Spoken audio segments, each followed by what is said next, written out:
Hello everyone, कैसे हो आप सभी लोग। आई होप आप बहुत अच्छे होंगे और अच्छे से तैयारी भी चल रही होगी।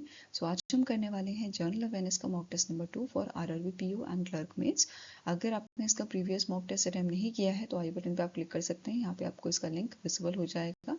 एंड अगर आप हमारे चैनल पर नए हैं तो मैं बता देती हूँ कि इस मॉक टेस्ट में टोटल 60 क्वेश्चन के रहेंगे, प्रैक्टिस क्वेश्चन। एंड आपका आउट ऑफ 60 क्या आपका यहाँ पे जो है स्कोर रहा है वो मुझे जरूर शेयर कीजिएगा कमेंट सेक्शन में। So let's begin with the session. So first question आपका है, which of the following statement is correct with respect to International Labour Organisation's latest report titled the state of social justice 2025 a work in progress. तो recently International Labour Organisation ने report जारी की थी। इसके regarding आपके points है। जैसे पहला पॉइंट कह रहा है, as per the report child labour ages from 5 to 14 decline from 250 million in 1995 to 106 million in 2024। तो 2024 में ये आपका कम हुआ है, ठीक है।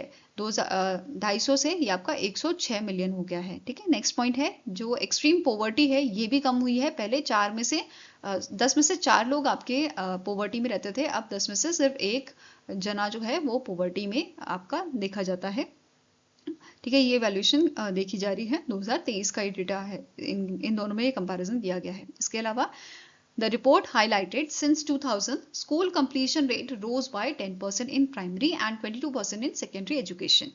तो बच्चे जो है अब ड्रॉप आउट कम हो रहे हैं और वो अपनी पढ़ाई कंटिन्यू कर रहे हैं। आपकी जो परसेंटेज है वो भले कम है, बट पहले के कंपैरिजन में ये थोड़ी अब जो है हमें थोड़ी सी स्टेबल देखने को मिल रही है, ठीक है। As of 2023, for the first time, over 50% of our global population is covered by the social protection scheme। As of 2023, हाँ, मतलब 50% जो ग्लोबल पॉपुलेशन आपकी है, ठीक है, मतलब 100 में से 50 लोग ऐसे हैं जिनके पास सोशल प्रोटेक्शन स्कीम में मतलब बेसिकली वो एनरोल्ड हैं, ठीक है। लास्ट स्टेटमेंट से ऑल आर करेक्ट। तो सारे स्टेटमेंट आपके करेक्ट हैं, तो आंसर हो जाएगा ऑप्शन नंबर ई। अब डिटेल में पढ़ते हैं रिपोर्ट को। तो आपका जो रिपोर्ट है इसका नाम क्या है, the state of social justice 2025 a work in progress. ILO द्वारा रिलीज किया गया है। एंड जो रिपोर्ट है it was release ahead of a second world summit for social development, जो आपकी नवंबर में होगी दोहा कतार में, ठीक है। इस रिपोर्ट के अब 4 पिलर हैं, fundamental human right and capabilities, equal access to opportunities, fair distribution and fair transition, ठीक है। इसके अलावा यहाँ पे नोट किया गया है कि फर्स्ट टाइम ILO ने इवेल्युएट किया है global state of social justice reviewing process made since 1995, ठीक है। अब यहाँ पे डिटेल में पढ़ते हैं। जैसे चाइल्ड लेबर की हमने बात की थी, तो चाइल्ड लेबर यहाँ पे कम हुआ है आपका 1995 से 2024 में। ये लगभग आपका 20.6% 1995 में था, अब 7.8% रह गया है, ठीक है। इसके अलावा पोवर्टी रेट्स की बात करें तो एक्सट्रीम पोवर्टी जो है वो आपकी कम हुई है। यहाँ पे अराउंड 800 मिलियन पीपल ऐसे हैं अभी भी जो पोवर्टी में जी रहे हैं on a less than $3 per day, ठीक है। नेक्स्ट है स्कूल कंप्लीशन की बात करें तो हमने अभी पढ़ा कि प्राइमरी में 10% रेट जो है इंक्रीज हुआ है और सेकेंडरी एजुकेशन में 22% रेट जो है इंक्रीज हुआ है। ऐसे ही सोशल प्रोटेक्शन की बात करें तो ग्लोबल पॉपुलेशन का 50% ऐसा है, 50% पॉपुलेशन ऐसी है जो एनरोल्ड है आपकी सोशल प्रोटेक्शन स्कीम्स में। नेक्स्ट बात करते हैं वर्क रिलेटेड मोर्टिलिटी में। तो वर्क रिलेटेड डेथ्स जो हैं वो डिक्लाइन हुई है आपकी ओवर 10% सिंस 2000। लेबर प्रोडक्टिविटी की बात करें तो प्रोडक्टिविटी पर वर्कर ये आपकी इंक्रीज हुई है 78% globally and 215% in upper middle income class, ठीक है, इनकम कंट्रीज। नेक्स्ट है प्रोडक्टिविटी इनइक्वालिटी, ये आपकी ड्रॉप हुई है 40% सिंस 1995। इसके अलावा एक्सेस टू क्लीन वाटर जो है 4 में से एक जना अभी भी ऐसा है जिसको पानी जो है वो उसका एक्सेस नहीं मिल पा रहा है, ठीक है। Access to safely manage drinking water. Next है wealth and income inequality. The top 1% holds 20% of the global income and 38% of the global wealth, ठीक है। नेक्स्ट है लेबर फोर्स पार्टिसिपेशन की बात करें तो जेंडर पार्टिसिपेशन गैप जो है यहाँ पे वो आपका कम हुआ है ओनली 3% 1995 से। एंड अभी आपका ये स्टिल है कितना है 24% हमें देखने को मिला है। 3% ये कम हुआ है भले, but now it stands eight 24%। Veg gap की बात करें तो ये तो आपने बहुत बार देखा होगा, विमेन की जो सैलरी है वो मेन के कंपैरिजन में कम होती है, राइट। सो यहाँ पे क्या है, विमेन जो है they earn 78% of what men earns as of 2025, and जो करंट पेस है it will take 50 to 100 years कि दोनों की जो वेज गैप है वो कम हो और वो आपकी लगभग सेम आ जाए, ठीक है। नाउ नेक्स्ट आते हैं इनफॉर्मेलिटी रेट्स पे। तो ग्लोबल इनफॉर्मेलिटी रेट जो है वो आपके कम हुए हैं ओनली 2%, 2 पॉइंट्स, ठीक है, 2% point since 2005। Still it stands eight 58% of workers, मतलब 58% ऑफ वर्कर जो है वो आपके इनफॉर्मल एम्प्लॉयमेंट में है, ठीक है।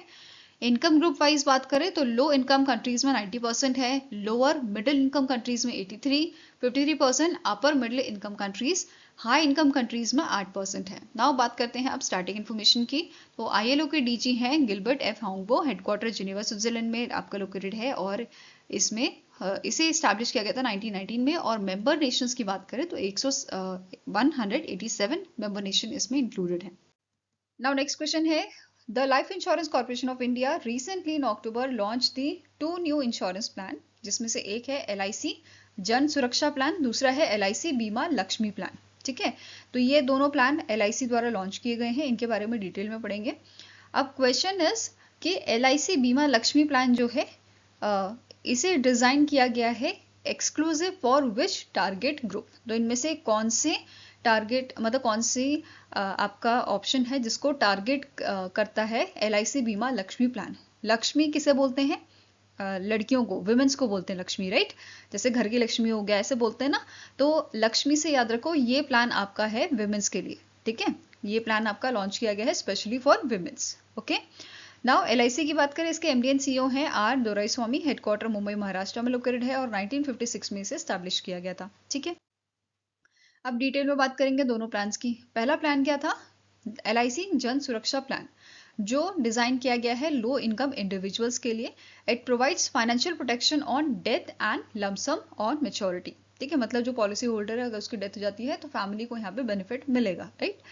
नाउ एलिजिबिलिटी क्या है, मिनिमम 18 साल होनी चाहिए एज, मैक्सिमम 55 ईयर्स होनी चाहिए, ठीक है। बेसिक सम अश्योर्ड जो है ये मिनिमम 1 लाख का है, मैक्सिमम 2 लाख का है, एंड पॉलिसी टर्म आपका 12 से 20 साल का रहेगा, वेरस प्रीमियम पेइंग टर्म आपका जो है 5 साल का रहेगा, ठीक है। इवन यहाँ पे गारंटीड एडिशन आपको प्रोवाइड किए जाएंगे, जैसे 4% per annum on premium at the end of every policy year, ठीक है।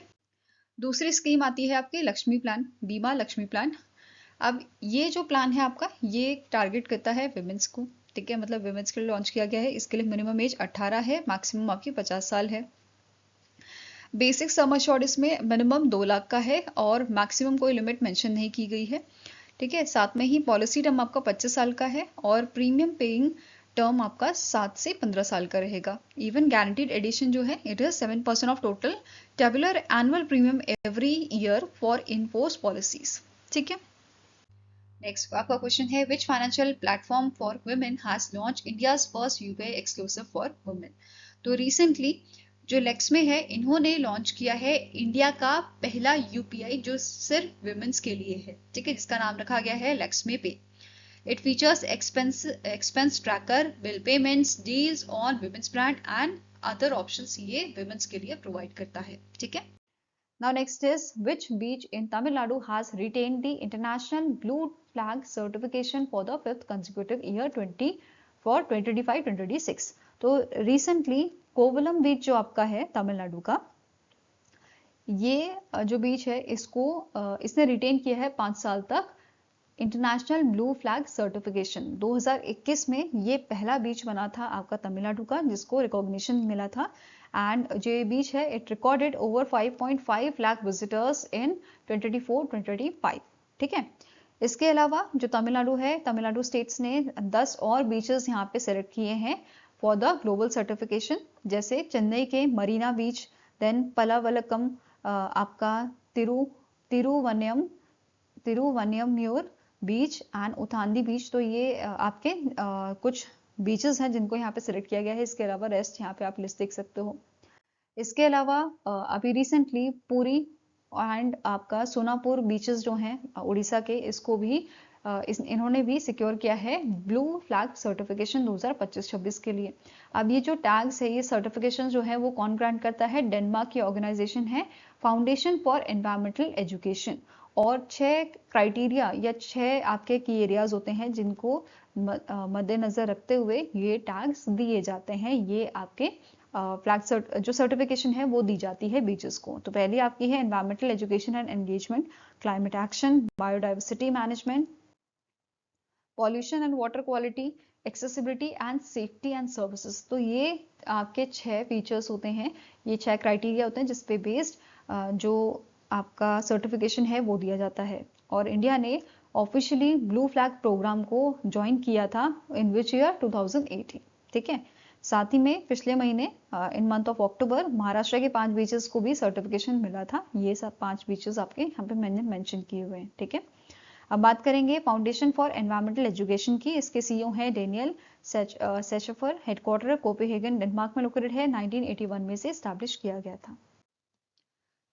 नाउ नेक्स्ट क्वेश्चन है, which of the following organisation has Netflix India partnered with to support Indian students in AVGC XR animation, visual effects, gaming, comic and extended reality sector. तो इनमें से कौन सी organisation है जो जिन्होंने आपका कोलैबोरेशन किया है या पार्टनरशिप किया है नेटफ्लिक्स इंडिया के साथ? तो it is your FICCI and Indian institute of Creative Technology. ठीक है, आंसर आपका यहाँ पे हो जाएगा, it is option number B, that is FICCI और Indian institute of Creative Technology ने पार्टनरशिप की है नेटफ्लिक्स इंडिया के साथ कि वो सपोर्ट करे इंडियन स्टूडेंट्स को in a animation, visual effects, gaming, comic and extended reality sectors में। ठीक है, और ये MOU आपका साइन हुआ था during the FICCI frames event जो मुंबई महाराष्ट्र में हुआ था। नाउ इसके अलावा नेटफ्लिक्स जो है इस MOU के तहत, इस अग्रीमेंट के तहत नेटफ्लिक्स जो है ये यूज करेगा Netflix fund for creative equity and offer करेगा scholarship to students selected in a collaboration with IICT। ठीक है, नेटफ्लिक्स जो है ये हेल्प करेगा IICT को डिजाइन करने में इंडस्ट्री ओरिएंटेड कोर्सेज, ताकि जो स्टूडेंट्स हैं उनको अच्छे स्किल्स जो हैं वो सीखें relevant to real world AVGC XR market needs. मतलब जो भी आपकी मार्केट में नीड है उसके हिसाब से उनके स्किल्स जो हैं वो सिखाए जाएं बच्चों को। ठीक है, देन यहाँ पे आपकी वर्कशॉप्स कराई जाएगी, मास्टर क्लासेस होंगे, गेस्ट लेक्चर्स होंगे बाय द इंडस्ट्री प्रोफेशनल्स जो स्टूडेंट्स को हैंड्स ऑन प्रैक्टिस करवाएंगे यहाँ पे। ठीक है, देन नेटफ्लिक्स जो है ये आपका it will also take part in a research and development, academic and industry development council strengthen करने के लिए और गाइड करने के लिए इन दी कोलैबोरेशन, राइट। इसके अलावा नेटफ्लिक्स इंडिया जो है इन्होंने ज्वाइन किया है मेजर ग्लोबल टेक कंपनीज को, जैसे निवेडिया, आपका गूगल हो गया, एप्पल हो गया, माइक्रोसॉफ्ट, एडोब। इन्होंने यहाँ पे MOU मतलब as a part of this MOU with the IICT, और ये प्रमोट करेगा innovation and skill development in this sector. Next आपको क्वेश्चन है, the ministry of health and family welfare inaugurated the cardiopulmonary resuscitation awareness, that is CPR Awareness Week 2025 to promote awareness and capacity building about CPR among the general public. The CPR Awareness Week was observed from dash. तो CPR Awareness Week आपका observe किया गया था 13 से 17 अक्टूबर 2025 को, और यहाँ पे मिनिस्ट्री ऑफ हेल्थ जो हमारी है इन्होंने इनॉग्रेट किया था CPR Awareness Week 2025 को, ताकि प्रमोट किया जा सके आपका CPR, मतलब एक तरह से कि जो जनरल पब्लिक है उनको CPR देना आना चाहिए।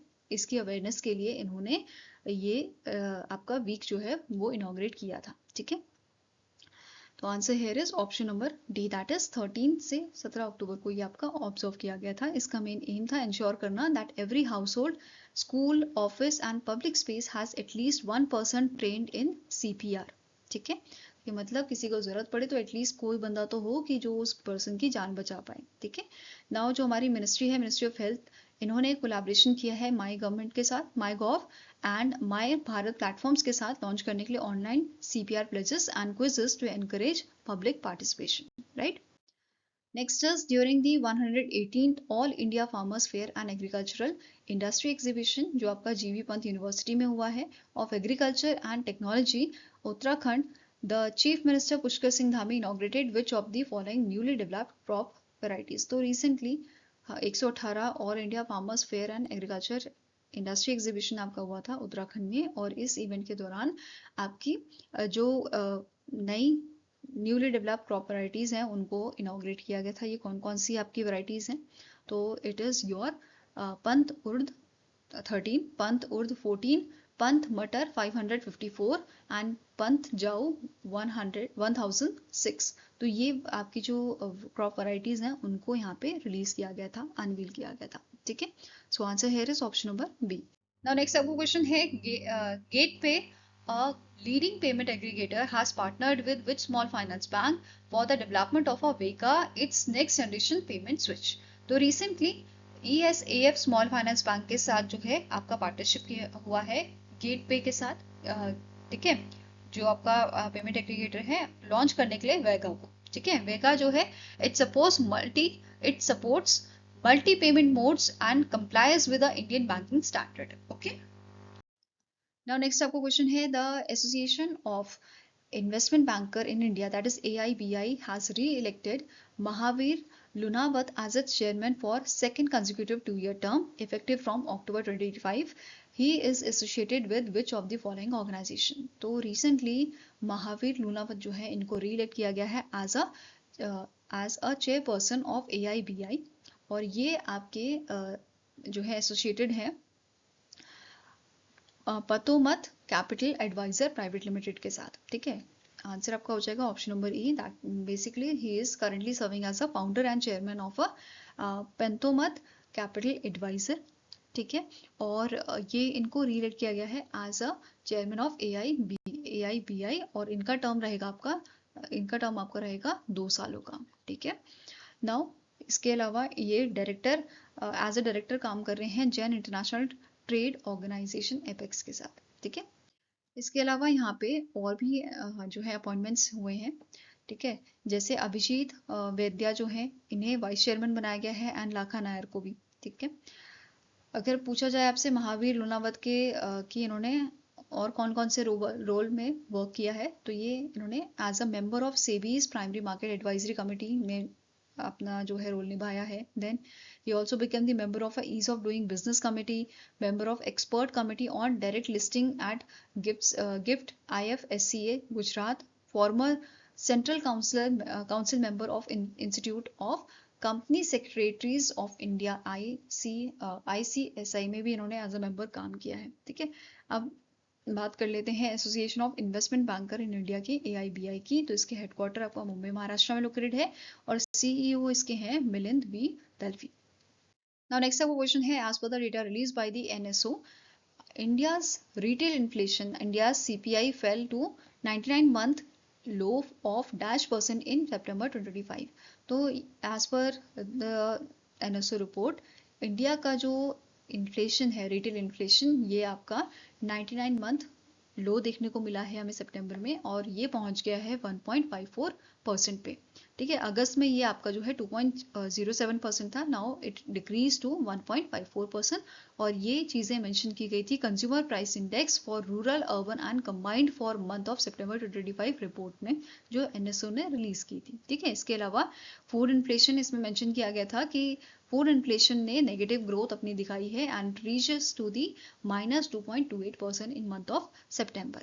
ठीक है, इसके अलावा यहाँ पे मेंशन किया गया था कि हाईएस्ट इन्फ्लेशन रेट इंडिया के 5 टॉप स्टेट्स में देखा गया है, which is Kerala, Jammu and Kashmir, Karnataka, Punjab and Tamil Nadu. वहीं पे नेगेटिव इन्फ्लेशन हमें देखने को मिला है यूपी और असम में। ओके, Now next आपको क्वेश्चन है, the 8th session of a Codex Committee on Spices and Culinary Herbs held in Guwahati, Assam, finalized the Codex standard for which of the following species, bringing the total number of global spice standards developed by the CCSCH to 19। तो recently आपके codex standard जो है finalise किए गए हैं 3 species के लिए। ठीक है, कौन कौन सी स्पीशीज हैं? वनीला है, कोरिएंडर है एंड आपकी बड़ी इलायची जो होती है लार्ज कार्डमम, इनके लिए ये आपका फाइनल किया गया है, और टोटल ये 19 स्पीशीज हो गई हैं जिनको कोडेक्स स्टैंडर्ड दिया गया है। ठीक है, सो आंसर आपका यहाँ पे हो जाएगा, it is option number B. अब इस इवेंट को किसने ऑर्गेनाइज किया था? स्पाइसेस बोर्ड ऑफ इंडिया द्वारा। ठीक है, और इसका ड्यूरेशन आपका 13 से 17 अक्टूबर तक चला था and it was hosted by the FAO World Health Organisation under the Codex Alimentarius Commission, right. Now next question है which IIT Madras incubated startups has partnered with National Payment Corporation of India, that is NPCI, to launch India's first wearable payment ecosystem जिसका नाम है Ring One. ठीक है, तो IIT Madras का incubated startup है मूज वेयरेबल, जिसने रिसेंटली पार्टनरशिप किया है NPCI के साथ लॉन्च करने के लिए इंडिया का पहला वेयरेबल पेमेंट इकोसिस्टम, मतलब एक रिंग की हेल्प से आप पेमेंट यहाँ पे कर सकते हो. ठीक है, ये रिंग आपने पहनी होगी, उससे टैप करके पेमेंट आपकी हो जाएगी. ठीक है, ये रिंग जो है ये ऑपरेट की जाती है मूस वॉलेट से, एंड यहाँ पे जो पेमेंट्स है they are processed using RuPay network, and इसे मैनेज कौन करता है, NPCI द्वारा इसे मैनेज किया जाता है. इसके अलावा मूस कन्वर्ट करता है रुपे डेबिट और क्रेडिट कार्ड को into a secure token, and इसकी इंफॉर्मेशन ये स्टोर करता है inside the tamper proof secure element chip जो इसमें आपकी लगी होती है. ठीक है, नाउ जो ये पेमेंट फंक्शन है, आप सोचोगे अगर हमने नहीं पहनी होगी फिर भी तो पेमेंट कोई कर सकता है, तो ऐसा नहीं है. यहाँ पे क्या है, अगर आपने ये पहनी होगी तभी पेमेंट होगी, इसके अलावा जब आप इसे उतार दोगे तो ये ऑटोमेटिकली डिसेबल हो जाएगी. ठीक है, नेक्स्ट क्वेश्चन है as per the Global Finance report titled World's Safest Bank in Asia 2025, which bank has been named Asia's safest bank for the 7th consecutive year 2009 till 2025? तो इनमें से कौन सा आपका बैंक है जो वर्ल्ड का सेफेस्ट बैंक है एशिया में? तो आंसर हो जाएगा it is DBS bank Singapore. ठीक है, as per this report Global Finance की रिपोर्ट है and it was the 34th edition. ठीक है, कौन सा एडिशन था, it was the 34th edition जो रिसेंटली आपका रिलीज किया गया था, और इसके अकॉर्डिंग DBS बैंक सिंगापुर जो है ये ये एशिया का सेफेस्ट बैंक है. ठीक है, इसके अलावा अगर हम ग्लोबल लेवल पे बात करें तो ग्लोबल लेवल पे जर्मनी का KfW बैंक जो है ये टॉप पोजीशन बनाए हुए है, followed by Zurcher cantonal bank from Switzerland and BNG bank from Netherlands. ये आपके ग्लोबली टॉप 3 बैंक है. ठीक है, वेरस अगर एशिया लेवल पे बात कर रहे हैं तो DBS बैंक पहला नंबर पे था, दूसरे पे overseas Chinese banking corporation Singapore and United overseas bank Singapore, ये तीनों आपके जो है टॉप पोजीशन पे बने हुए थे एशिया में. ओके, नाउ नेक्स्ट आपको क्वेश्चन है the World Health Organisation recently validate which country for eliminating mother to child transmission of hepatitis B. This question is very important, तो ये अच्छे से याद रखना कि WHO ने रिसेंटली वैलिडेट किया है मालदीव्स को किस चीज के लिए, for eliminating mother to child transmission of hepatitis B.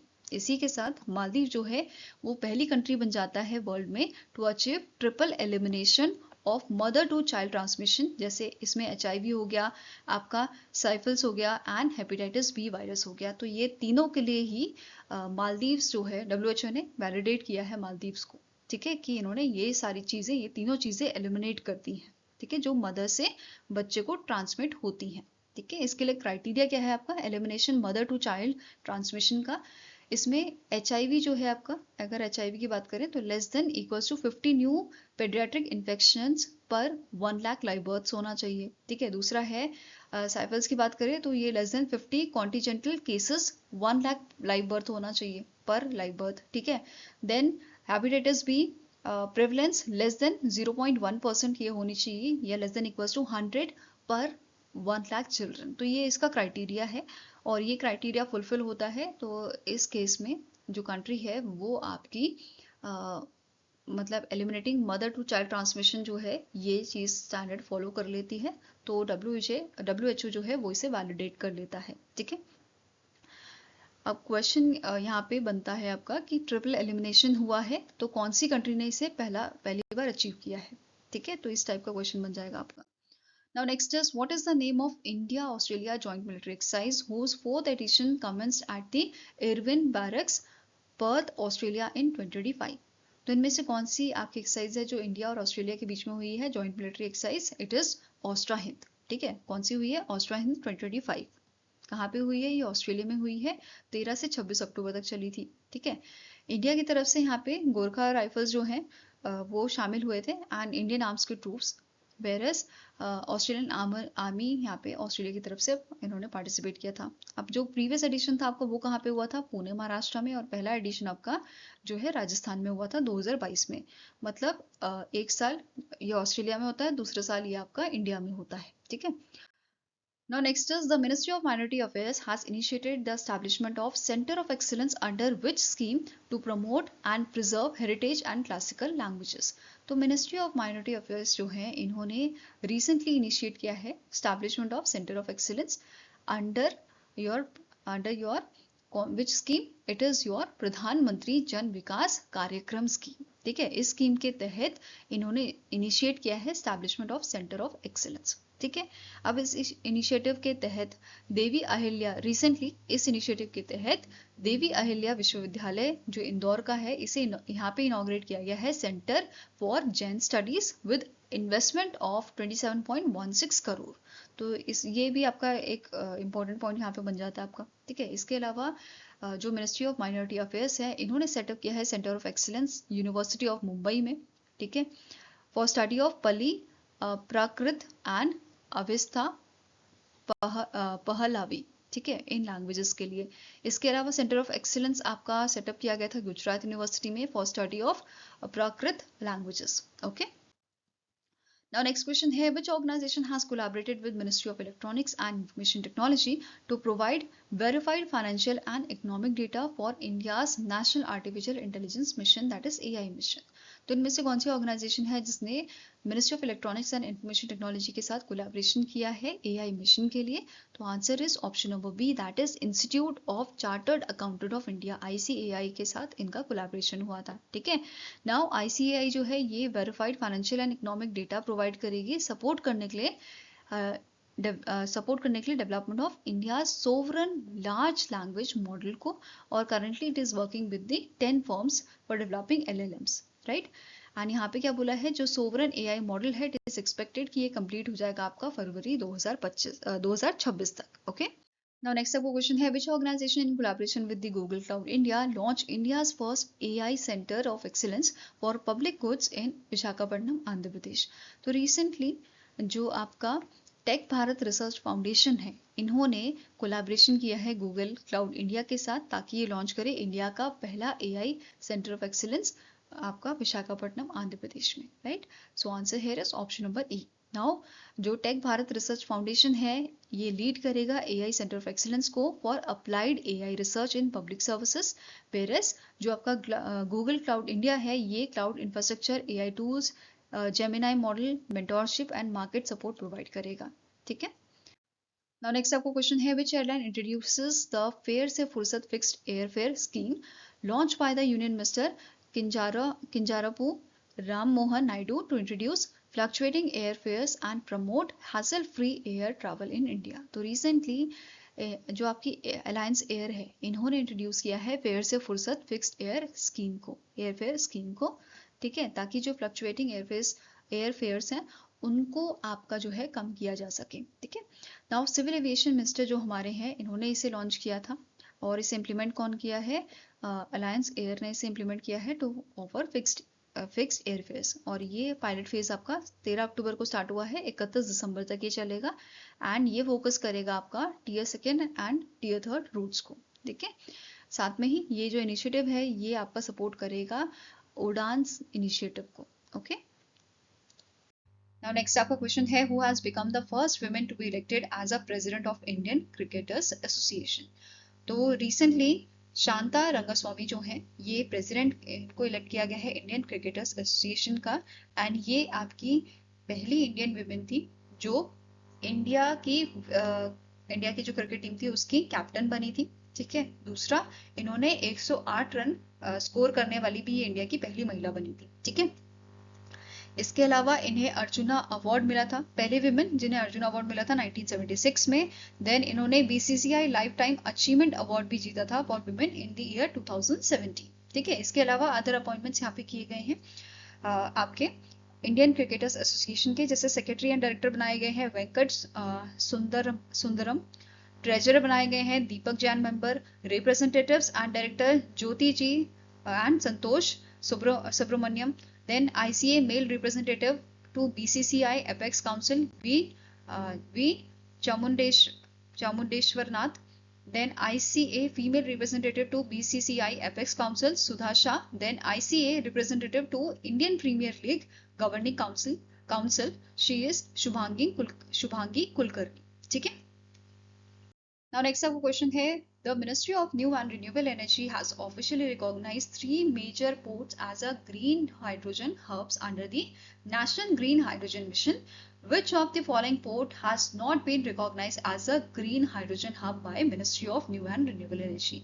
तो रिसेंटली 3 पोर्ट जो है उनको रिकॉग्नाइज किया गया है as a green hydrogen hub, जिसमें से एक आपका है दीनदयाल पोर्ट अथॉरिटी, दूसरा है आपका VO Chidambaram port authority and तीसरा है प्रदीप पोर्ट अथॉरिटी। ठीक है, तो ये तीनों हैं, तो आंसर आपका यहाँ पे क्या हो जाएगा, that is option number D. Cochin port authority जो है वो इसका पार्ट नहीं है। ठीक है, इसका मतलब इनको ग्रीन हाइड्रोजन हब रिकॉग्नाइज करने का मेन एम क्या है कि इसका ये ऑब्जेक्टिव है कि हम डेवलप करें उनको एज अ सेंटर फॉर, मतलब इन पोर्ट्स को as a centre for large scale green hydrogen production, industrial utilisation and international export. तो बेसिकली इन पोर्ट्स को जो है आपका यूज किया जाएगा एक्सपोर्ट के लिए, ठीक है, इंडस्ट्रियल यूटिलाइजेशन के लिए और ग्रीन हाइड्रोजन प्रोडक्शन के लिए। ठीक है, now next आपको क्वेश्चन है, which state launched the Shraddhanjali scheme to ensure the dignified return of a mortal remains of its residents who die outside the state? तो इनमें से कौन सा स्टेट है जिसने रिसेंटली श्रद्धांजलि नाम की एक स्कीम लॉन्च की है, ताकि जो ऐसे लोग हैं इस स्टेट के, ऐसे रेजिडेंट जो स्टेट के बाहर जिनकी जो है डेथ हुई है, तो उनके जो रिमेनिंग मॉडल्स हैं उनको स्टेट में लाया जाए, इस चीज के लिए श्रद्धांजलि स्कीम यहाँ पे लॉन्च की गई है and it is launch by the CM of Assam. ठीक है, हिमंता बिस्वा शर्मा जो है उनके द्वारा ये स्कीम लॉन्च की गई थी। इसके लिए एस्टिमेटेड कवरेज क्या रहेगा, पर रिपाट्रिएशन ये 40,000 से 50,000 रहेगा। इसके अलावा ये बेसिकली लाया गया है किन के लिए, लो इनकम फैमिलीज के लिए ये स्कीम लाई गई है। ठीक है, क्योंकि आजकल आप देखो अगर किसी की डेथ भी होती है तो बहुत सारा खर्चा वहां पे लगता है, राइट। और उसके बाद अगर कोई पर्सन स्टेट के बाहर जिसकी डेथ हुई है, फिर उसको लाने का खर्चा, बड़ा कुछ यहाँ पे खर्चा हो जाता है, जिसकी वजह से ये स्कीम यहाँ पे लाई गई है उनको सपोर्ट करने के लिए। ठीक है, लो इनकम फैमिलीज को। नाउ एलिजिबिलिटी क्या है for students from Assam studying outside the state, youth in a low income jobs. ठीक है, दे आर एलिजिबल। एक्सक्लूड्स किसे किया गया है यहाँ पे, वेल्दी फैमिलीज जो हैं, एंड ऐसे जो आपके मेडिकल ट्रीटमेंट के लिए ही स्टेट से बाहर गए थे तो उनको इस स्कीम में इंक्लूड नहीं किया गया है। ठीक है, इसके अलावा ये जो इम्प्लीमेंटेशन है ये कौन करेगा, असम का होम एंड पॉलिटिकल डिपार्टमेंट इसे इम्प्लीमेंट करेगा and special branch of Assam police act as a nodal coordination agency for the scheme.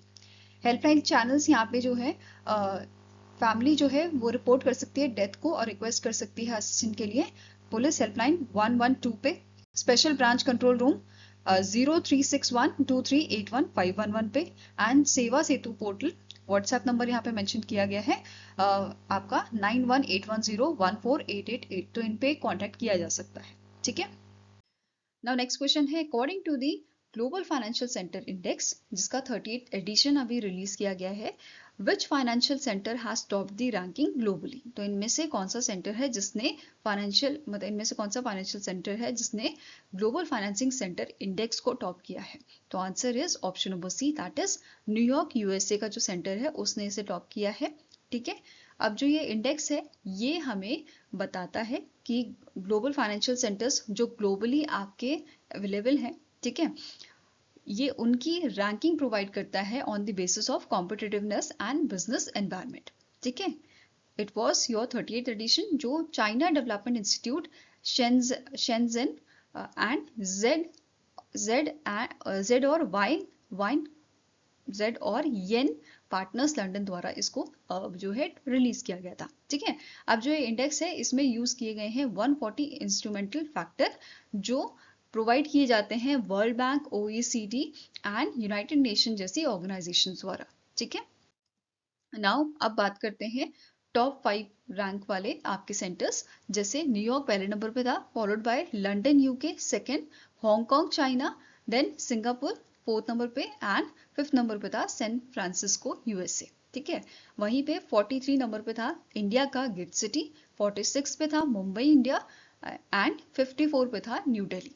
ठीक है, अगर हम बात करें एशिया पैसिफिक रीजन की तो इसमें जो टॉप 15 सेंटर्स हैं इसमें 6 आपके एशिया पैसिफिक से कंट्री मतलब ये सेंटर्स जो हैं वो शामिल थे। इसके अलावा जो रीजन का एवरेज रेटिंग है आपका वो भी इंक्रीज हुआ है 1.2 बाय दी 1.27%। ठीक है, अब यहाँ पे बीजिंग जो है ये इकलौती एपेक्स सिटी थी जो जिसकी रैंकिंग जो है वो आपकी डिक्लाइन हुई है, वो आपकी कम हुई है। ठीक है, इसके अलावा यहाँ पे लेबियन जो आपका है मलेशिया का, इसने यहाँ पे डेब्यू किया था विद 60th पोजीशन। ओके, इसके अलावा फिनटेक रैंकिंग की बात करें तो इसमें टॉप किया था हांगकांग ने। ठीक है, followed by Shenzhen from China and New York from the USA. तो ये तीन आपके टॉप 3 फिनटेक रैंकिंग वाले सेंटर्स थे। ठीक है, इसके अलावा इंडिया की बात करें तो इंडिया का जो गिफ्ट सिटी है इसकी पहले रैंक 46 थी, अभी इंक्रीज होके 43rd हो गई है। एंड फिनटेक रैंकिंग इसकी है आपकी 35। ठीक है, and it is the only Indian city जो आपकी लिस्ट की गई है एशिया पैसिफिक फाइनेंशियल हब में। ठीक है, now next is which city has introduced India's first QR code based kiosk for paying traffic fines. तो इनमें से कौन सी आपकी सिटी है जहां पे इंट्रोड्यूस किया है क्यूआर बेस्ड कियोस्क, ताकि ट्रैफिक फाइन्स जो है वो आपके इजीली पे किए जा सके। तो answer is option number B, that is Gurugram Haryana में से लॉन्च किया गया है and it is developed by the Gurugram police and Gurugram metropolitan development authority. ठीक है, ये जो आपका क्यूआर बेस्ड कियोस्क है ये 24/7 आपको पेमेंट अलाउ करता है। साथ में ही यहाँ पे जो नोट करने वाली क्या चीज है कि ये प्रोसेस नहीं करेगा ऐसे केसेस को which are pending for over 90 days and ऐसे केसेस जो कोर्ट को रेफर किए जा चुके हैं। ठीक है, नाउ नेक्स्ट आपका क्वेश्चन है which of the following universities recently signed MOUs with the Dr. Ambedkar Foundation under the Ministry of Social Justice and Entrepreneurs to establish new Dr. Ambedkar chairs in the universities. तो recently 3 universities हैं जिन्होंने MOU sign किया है doctor Ambedkar foundation के साथ, which is एक आपकी है जीबी पंत यूनिवर्सिटी। ठीक है, दूसरी आपकी है जयपुर नेशनल यूनिवर्सिटी एंड तीसरी है मुंबई यूनिवर्सिटी। तो इन तीनों ने जो है आपका अग्रीमेंट साइन किया है, एमओयू साइन किया है डॉक्टर अम्बेडकर फाउंडेशन के साथ। ठीक है, इसी के साथ अब total number of operational chairs जो हैं वो आपके 28 हो गए हैं। फाइन, नाउ दीज जो चेयर्स हैं they will promote interdisciplinary research, policy dialogue and education on doctor B R Ambedkar ideals, जैसे social justice, equality, empowerment, marginalized communities and constitutional values. Okay, now next आपका question है as per the Henley Passport Index 2025 global ranking, what is India's rank and how many countries offer visa free or visa on arrival access to Indian passport holders।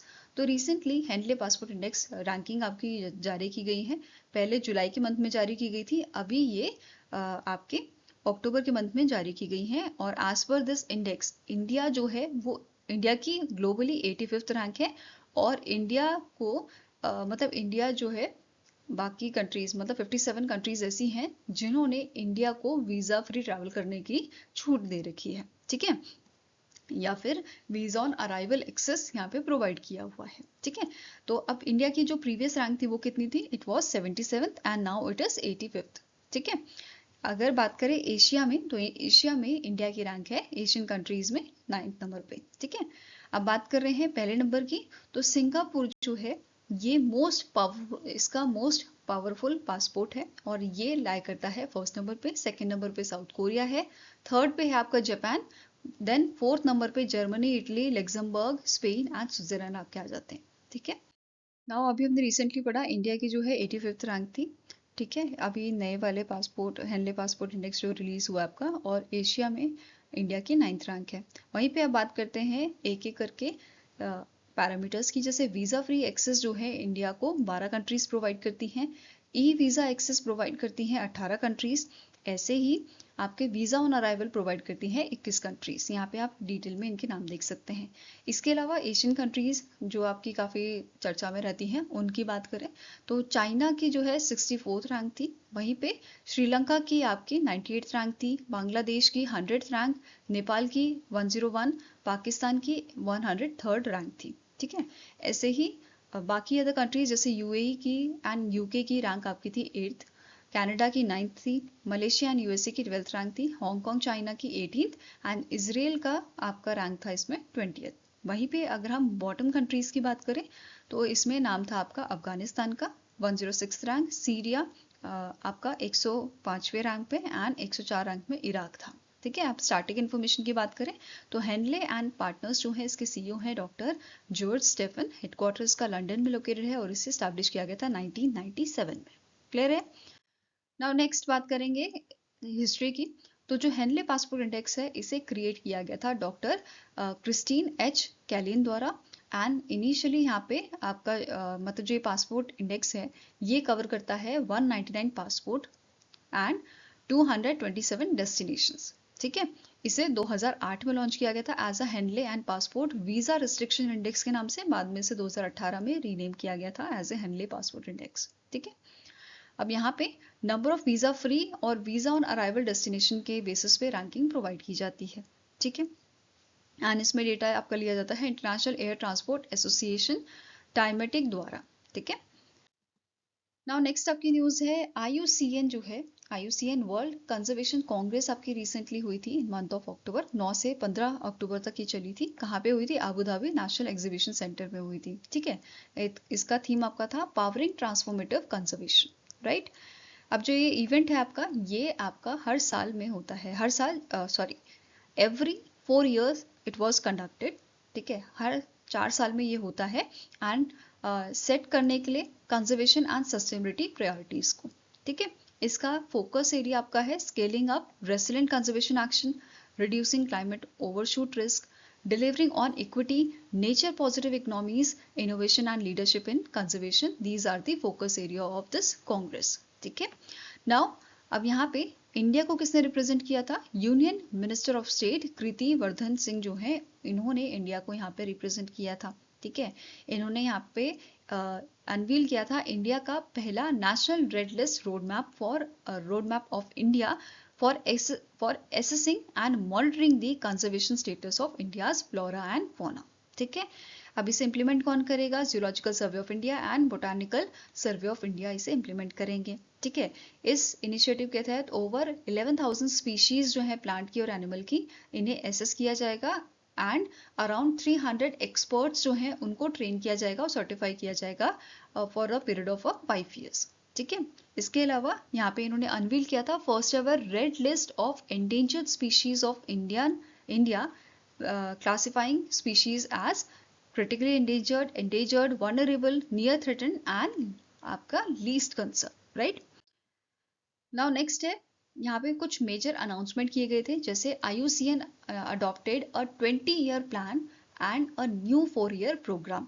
ठीक है, अब यहाँ पे रजान खलीफा अल मुबारक जो है इनको रीइलेक्ट किया गया था as a IUCN president. Then Panama जो है रिपब्लिक ऑफ पनामा और Panama country to host the world protected and conserved area congress 2027। तो 2027 का जो आपका world protected and conserved area congress होगा वो कौन होस्ट करेगा? पनामा से होस्ट करेगा। इसके अलावा IUCN कांग्रेस 2025 जो है इसे इन्होंने अचीव किया है international organisation for standardisation, that is ISO 20121 2024 certification for recognising its commitment to rigorous sustainability standards. ठीक है, इसके अलावा इस इवेंट में IUCN ने लॉन्च किया था 4th world heritage outlook report, और इस रिपोर्ट के अकॉर्डिंग 43% ऑफ नेचुरल साइट्स जो हैं दे फेस क्लाइमेट थ्रेट्स। इसी के साथ IUCN न्यू मेंबर यहाँ पे ऐड हुआ है, अर्मेनिया जो है ये बना है स्टेट मेंबर IUCN का। ठीक है, देन इसके अलावा जो UN बायोडाइवर्सिटी कॉन्फ्रेंस आपकी होगी 2026 में, it will be hosted by the Armenia. Okay, now यहाँ पे कुछ अवार्ड्स जो हैं उनकी भी बात कर लेते हैं, जैसे IUCN world commission on protected area, ये अवार्ड यहाँ पे दिया गया था to the 13 ranger and ranger teams for 13 countries with a 2025 international ranger award. ठीक है, इसके अलावा यहाँ पे बात करें अगर कैश प्राइस की, तो $5,000 से $25,000 के बीच में कैश प्राइस यहाँ पे होता है एंड अभी तक 59 अवार्ड्स यहाँ पे दिए जा चुके हैं। ठीक है, इसके अलावा यहाँ पे IUCN कैंटन मिलर अवार्ड 2025 भी दिया गया था। इसके विनर थे डॉक्टर सलोनी घोष, फील्ड डायरेक्टर जो आपकी हैं काजीरंगा नेशनल पार्क की एंड टाइगर रिजर्व असम की। ये पहली इंडियन रेसिपिएंट बनी है इस अवार्ड की। ठीक है, इसमें कैश प्राइस की बात करें तो $5,000 का ये अवार्ड आपका होता है। एंड इसी के साथ इस कांग्रेस में IUCN and UAE based international renewable energy agency जो है, इनके बीच में भी एक अग्रीमेंट साइन हुआ था प्रमोट करने के लिए nature positive renewable energy transition को। ठीक है, इसी के साथ स्टैटिक इन्फॉर्मेशन भी देख लेते हैं। IUCN के डीजी कौन है? ग्रेथल एग्युलर, जिसका हेडक्वार्टर ग्लैंड स्विट्जरलैंड में है और 1948 में इसे स्टैब्लिश आपका किया गया था। नाउ नेक्स्ट आपका क्वेश्चन है, which among the following statement is correct with respect to sample registration system bulletin 2023 report. तो रिसेंटली एक रिपोर्ट जारी की गई है registrar general and census commissioner of India द्वारा। इस रिपोर्ट में इंडिया का बर्थ रेट क्या है, डेथ रेट क्या है, ठीक है, इन्फेंट मोर्टेलिटी रेट क्या चल रहा है, लाइफ एक्सपेक्टेंसी रेट क्या है, तो इन सब के बारे में आपकी डिटेल बताई गई है और हमें बताना है इनमें से कौन सा स्टेटमेंट आपका करेक्ट है। ठीक है, पहला स्टेटमेंट क्या बोल रहा है, जो रिपोर्ट है इसमें हाईलाइट किया गया है इंडिया का जो बर्थ एंड डेथ रेट है वो आपका डिक्लाइन हुआ है, नियरली 50% ये डिक्लाइन हुआ है। ठीक है, बर्थ रेट की बात करें तो 18.4 जो है ये आपका था 2023 में एंड डेथ रेट था 6.4। वेरस अगर हम इसे कंपेयर करें 1971 से तो आपका बर्थ रेट 36.9 था एंड डेथ रेट आपका 14.9 था। ठीक है, नेक्स्ट यहाँ पे इन्फेंट मोर्टिलिटी रेट की बात की गई है तो ये भी आपका कम हुआ है, 129 डेथ्स पर 1000 लाइव बर्थ, ये आपका 1971 में था and it is now recorded 25 इन 2023। ठीक है, नेक्स्ट स्टेटमेंट कह रहा है बिहार में हाईएस्ट बर्थ रेट है आपका। ठीक है, among all states and UT which is 25.8, it is followed by Uttar Pradesh, Rajasthan, Madhya Pradesh and Chhattisgarh. तो ये तीनों ही पॉइंट आपके करेक्ट हैं as compare to with respect to this report. So answer here is option number D, that is all 1, 2 and 3 are correct. ठीक है, अब यहाँ पे मैंने आपको बताया registrar general and census commissioner of India द्वारा ये रिपोर्ट जारी की गई है जिसके करंट रजिस्ट्रार जनरल हैं आपके मृत्युंजय कुमार नारायण। हेडक्वार्टर इसका न्यू दिल्ली में लोकेटेड है और इसे 1947 में स्टैब्लिश किया गया था। फाइन, नाउ अब बात करते हैं इस रिपोर्ट की, किसने रिलीज किया है, ये क्लियर है, office of registrar general and census commissioner of India द्वारा इसको आपका रिलीज किया गया था। अब इसमें हमने अभी बात की कि हाईएस्ट बर्थ रेट आपके कौन से स्टेट में है, बिहार में है 25.8, इसके बाद सेकेंड नंबर पे यूपी, राजस्थान, मध्य प्रदेश और छत्तीसगढ़ आपका आता है। वहीं पे अगर बॉटम स्टेट्स की हम बात करें जहाँ पे सबसे कम बर्थ रेट है वो है आपका Andaman and Nicobar island, followed by Kerala, Tamil Nadu, Punjab, Maharashtra और वेस्ट बंगाल। ठीक है, वहीं पे रूरल और अर्बन की अगर हम बात करें तो रूरल एरिया जो है यहाँ पे हाइयर बर्थ रेट आपका है as compare to urban areas. ठीक है, अर्बन एरिया में जो आपका बर्थ रेट है ये कम हुआ है, 14.9 ये आपका है। ठीक है, अर्बन में रूरल में कितना है 20.3 और अर्बन में 14.9 है। डेथ रेट की बात करें तो हाईएस्ट डेथ रेट आपका नोट किया गया है छत्तीसगढ़ में 8.3, followed by Orissa, Punjab, Kerala, Andhra Pradesh and then Karnataka. Whereas bottom अगर 5 स्टेट्स की बात करें इसमें चंडीगढ़ पहले नंबर पे है, देन दिल्ली और मणिपुर एंड जम्मू एंड कश्मीर। देखो अगर हम नेशनल लेवल पे बात करें तो सबसे ज़्यादा आपका मेन एंड वुमेन में कंपेयर करें तो सबसे ज़्यादा मेन का हायर डेथ रेट है विच इज 7.2, वेरस विमेन का आपका है 5.7। ठीक है, और ये रूरल और अर्बन एरियाज दोनों की यहाँ पे बात की जा रही है, दोनों में ही मेन का जो डेथ रेट है वो हाई है एज कम्पेयर टू वुमेन। ठीक है, अगर यहाँ पे रूरल की बात करें तो रूरल एरियाज में आपका डेथ रेट ज़्यादा है 6.8 है और अर्बन में ये देखा गया है 5.7। ओके, नाउ बात करते हैं इन्फेंट मोर्टिलिटी रेट की, तो इसमें आपका कौन सा स्टेट जो है वो टॉप मोस्ट रहा है, इट इज छत्तीसगढ़, उत्तर प्रदेश, मध्य प्रदेश, इनमें 37 ईच आपका इन्फेंट मोर्टिलिटी रेट है। ठीक है, followed by Orissa, Assam and then Jharkhand and Rajasthan. ठीक है, लोएस्ट देखा गया है आपका मणिपुर में, लद्दाख, फॉलोड बाय लद्दाख, केरला, गोवा और सिक्किम, चंडीगढ़ एंड पुडुचेरी। वहीं पे रूरल एरियाज की बात करें तो ये रेट आपका कम हुआ है, 2018 में 36 देखा गया था, अभी ये 28 है। ठीक है, वहीं पे अर्बन में जो है 23 से ये 18 पे आ गया। नेक्स्ट आपकी बात करेंगे लाइफ एक्सपेक्टेंसी की, तो हाईएस्ट लाइफ एक्सपेक्टेंसी जो है ये केरला में देखी गई है। ठीक है, विच इज 78.4, मतलब 78.4 ईयर्स लोग जो हैं वो जीते हैं, मतलब मैक्स जो आपकी एवरेज एज है केरला के लोगों की वो है 78.4, मतलब इतने साल वो जीते हैं। Followed by Delhi 74.2 years. Then आपका HP में है 74.4 ईयर्स, जम्मू एंड कश्मीर में 73.4 ईयर्स। ठीक है, लोएस्ट लाइफ एक्सपेक्टेंसी देखी गई है आपकी मध्य प्रदेश में, यूपी में एंड असम में। ठीक है, अगर जेंडर वाइज बात करें तो ये आपकी मेल्स की है 68.5 ईयर्स, वेरस फीमेल आपका ज़्यादा जीती हैं 72.5 ईयर्स। ठीक है, देन फर्टिलिटी रेट की बात करें तो आपका जो नेशनल फर्टिलिटी रेट है वो आपका 2022 के कंपैरिजन अगर हम करें तो इसके कंपैरिजन में कम हुआ है। 2022 में 2.0 था, अभी ये 1.9 हो गया है आपका। 2023 का ये रिकॉर्ड है, राइट। सबसे ज़्यादा आपका जो टोटल फर्टिलिटी रेट है वो कौन से स्टेट्स में ज़्यादा है? सबसे ज़्यादा तो ये बिहार में देखा गया है, followed bye Uttar Pradesh, Madhya Pradesh, Rajasthan and Chhattisgarh. ठीक है, नेक्स्ट आता है जहाँ पे लोएस्ट आपका टोटल फर्टिलिटी रेट है, तो ये है दिल्ली 1.2। देन आपका west Bengal, Tamil Nadu, Maharashtra, Kerala and Andhra Pradesh, right. और बिलो रिप्लेसमेंट लेवल जो है ये देखा गया है आपका 18 स्टेट्स और यूटीज में, जो बिलो आपका 2.1 देखा गया है। ठीक है, नेक्स्ट बात करते हैं प्रोपोर्शन ऑफ एल्डरली पॉपुलेशन। तो सबसे ज़्यादा आपकी जो एल्डरली पॉपुलेशन है, मतलब जो बुजुर्ग लोग हैं, वो कौन से स्टेट में सबसे ज़्यादा है? It is Kerala which is 15%।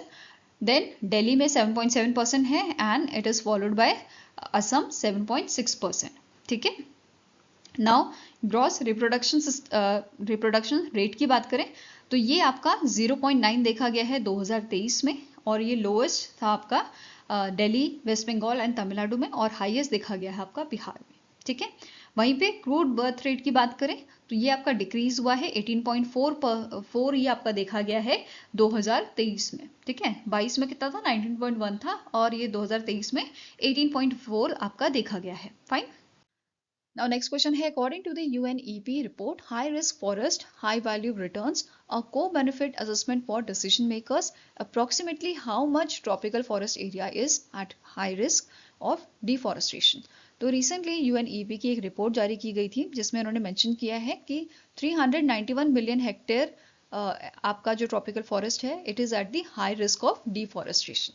ठीक है, इसके अलावा मतलब जो ये आपका एरिया बताया गया है 391 मिलियन हेक्टेयर का, it is 1/4 of the world's 1.6 billion hectare of tropical forest. मतलब ये 25% है आपका टोटल जो हमारा ट्रॉपिकल फॉरेस्ट है, और ये आपके हाई रिस्क है, ये आपके हाई रिस्क पे हैं ऑफ द डिफॉरेस्टेशन। ठीक है, ये जो फॉरेस्ट है ये प्रिवेंट करते हैं nutrient and sediment pollution in the reverse, and annually ये रिटेन करते हैं 2.3 million tons of nitrogen pollutants. ठीक है, इसके अलावा इस रिपोर्ट में मेंशन किया गया है कि ये आपका प्रिवेंट करता है रफली 527 मिलियन टन्स ऑफ सेडिमेंट्स जो रिवर्स में जाने से बच जाते हैं। हर साल की ये बात की जा रही है।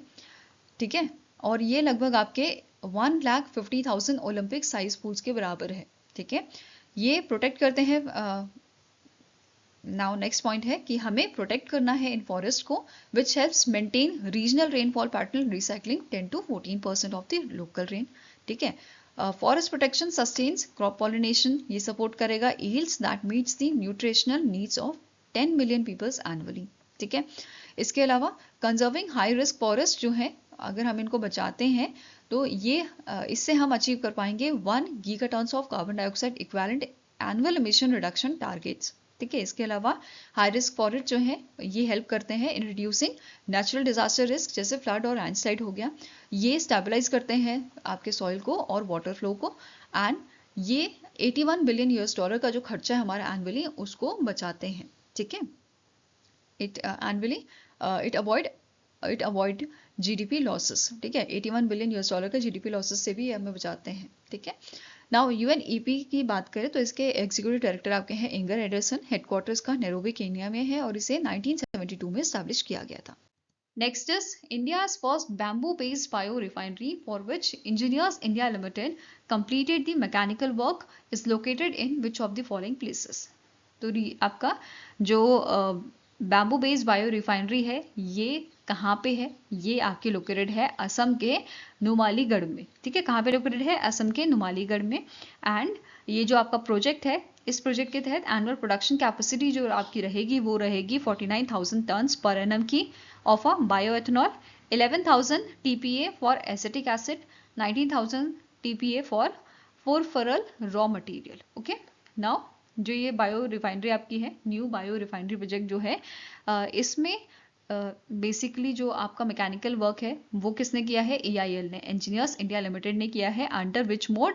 Under EPCM mode, execution, procurement, construction management mode. ठीक है, नेक्स्ट क्वेश्चन है which ministry sign MOUs with Mentor Together and Quikr to enhance job access and career guidance through national career service portal for young job seekers. तो इनमें से कौन सी ministry है जिसने recently आपका जॉब एक्सेस बढ़ाने के लिए, एनहांस करने के लिए अभी टाई अप किया है मेंटोर टुगेदर एंड क्विकर के साथ? तो it is ministry of labour and employment. ठीक है, किसने MOU साइन किया है? Ministry of labour and employment में।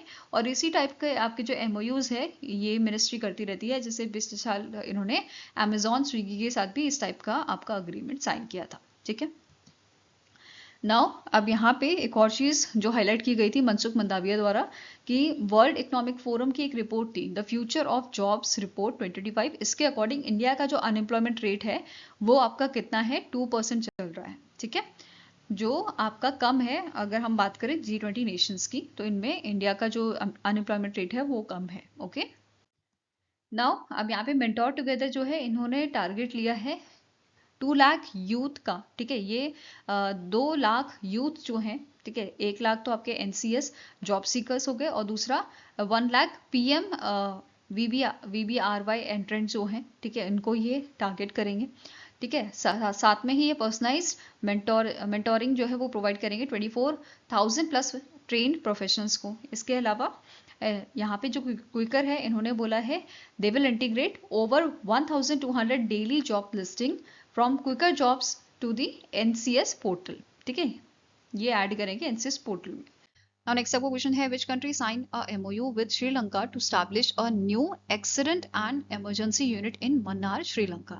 तो इनमें से कौन सी कंट्री है जिसने श्रीलंका के साथ आपका टाई अप किया है, आपकी MOU साइन की है, एग्रीमेंट साइन की है स्टैब्लिश करने के लिए एक्सीडेंट एंड इमरजेंसी यूनिट? तो answer here is option number B, that is India ने यहाँ पे ये MOU साइन किया है और इस MOU के तहत 600 मिलियन श्रीलंकन रुपीस की जो फंडिंग है वो इंडिया ने श्रीलंका को की है एंड ये आपका जो है रीपे नहीं किया जाएगा। ठीक है, आप सिग्नेटरीज की बात करें तो इंडिया की तरफ से संतोष शाह जो हाई कमिश्नर है इंडिया टू श्रीलंका के, एंड डॉक्टर अनिल जयसिंह जो सेक्रेटरी है ministry of health and mass media के श्रीलंका से, इनके बीच में ये अग्रीमेंट साइन हुआ था। ठीक है, नेक्स्ट आपको क्वेश्चन है which of the following bank has sign a MOU with SIDBI to launch a MSE spice scheme aimed at empowering micro and small enterprises to adopt sustainable practices and become eco friendly and efficient.